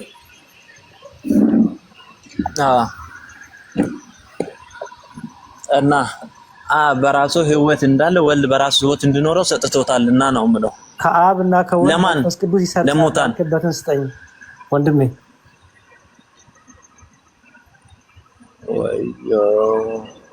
እሺ ሌላ ምሳሌ ልስጥህና ለእናታችን ለቅድስት ድንግል ማርያም አይ አልገባህም ምን ላድርግ? ሉቃስ ወንጌል ምዕራፍ 1 ሄድልኝ። ዲያቆን ፈለገ አይበቃንም? አይ ሉቃስ ወንጌል ሄድልኝ። መስያም በለት ያሬድ። እሺ ሉቃስ ወንጌል ምዕራፍ 1 ቁጥር ስንት? ሉቃስ ወንጌል ምዕራፍ 1 ገብርኤል ለቅድስት ድንግል ማርያም መልአክ ተነገረበት። ቁጥሩን ነበር ስላላስታውሰው እችላለሁ። ችግር የለውም። እሺ ላውጣልህ። እንዲህ ይላል ሉቃስ ወንጌል ምዕራፍ 1 ከቁጥር 31 ነው ጽንቻለሽ ወንድ ልጅ ትወልጃለሽ ስሙንም ኢየሱስ ትይዋለሽ እና እንዴት በወንድ ስለማላውቅ እንዴት ይሆናል ብትለው ቁጥር 35 ላይ መንፈስ ቅዱስ በአንቺ ላይ ይመጣል፣ የልዑል ኃይልም ይጸልልልሻል። ስለዚህ ደግሞ ከአንቺ ወልዶ ቅዱሱ የእግዚአብሔር ልጅ ይባላል። ጨርሱ። እሺ አሁንስ መልስ አላገኘም? አግኝተናል። በጣም ጥሩ ምላሽ ነው የሰጠህን። ተወዳጅ ወንድም ማን ነበር ስሙ? አብነት በጣም ጥሩ ነው። ለብዙዎች አብነት መሆን የምትችል ሰው ነህ ተወዳጅ ወንድማችን። ስለነበረን ጊዜ ሁሉ በእውነት እግዚአብሔር ስሙ የተመሰገነ ይሁን። አብነት ወንድማችን እንወዳለን። እሺ ሰላም ሁንልን። ፈለገ አንድ ሀሳብ አለ ቅር ካላለ ማለት ነው። እሺ ምናልባት አሁን ሁላችሁም ደክሟችሁ ይሆናል። እኩለ ሌሊት ሆኗል አይ ቲንክ ሰዓቱና እና ሌላ ጊዜ ምናልባት እናንተ በትመጣ ይሆናል ማውራት ስለምፈልግ ከእናንተ ጋር መነጋገር ስለምፈልግ አስፈላጊ ከሆነ ያው አንዳንድ ነገሮች ለማውራት እኔ በጣም ደስ ይለኛል። ምንም ችግር የለውም አብነት። ምንም አሁን ካየሁት አንፃር ከአንተ ጋር በጣም ብዙ ማውራት እንዳለብን ነው የተረዳሁትና ምንም ችግር የለውም። አይዞህ ብቅ በል። ታንኪ ወንድሞቼ ሁላችሁም። መዝሙር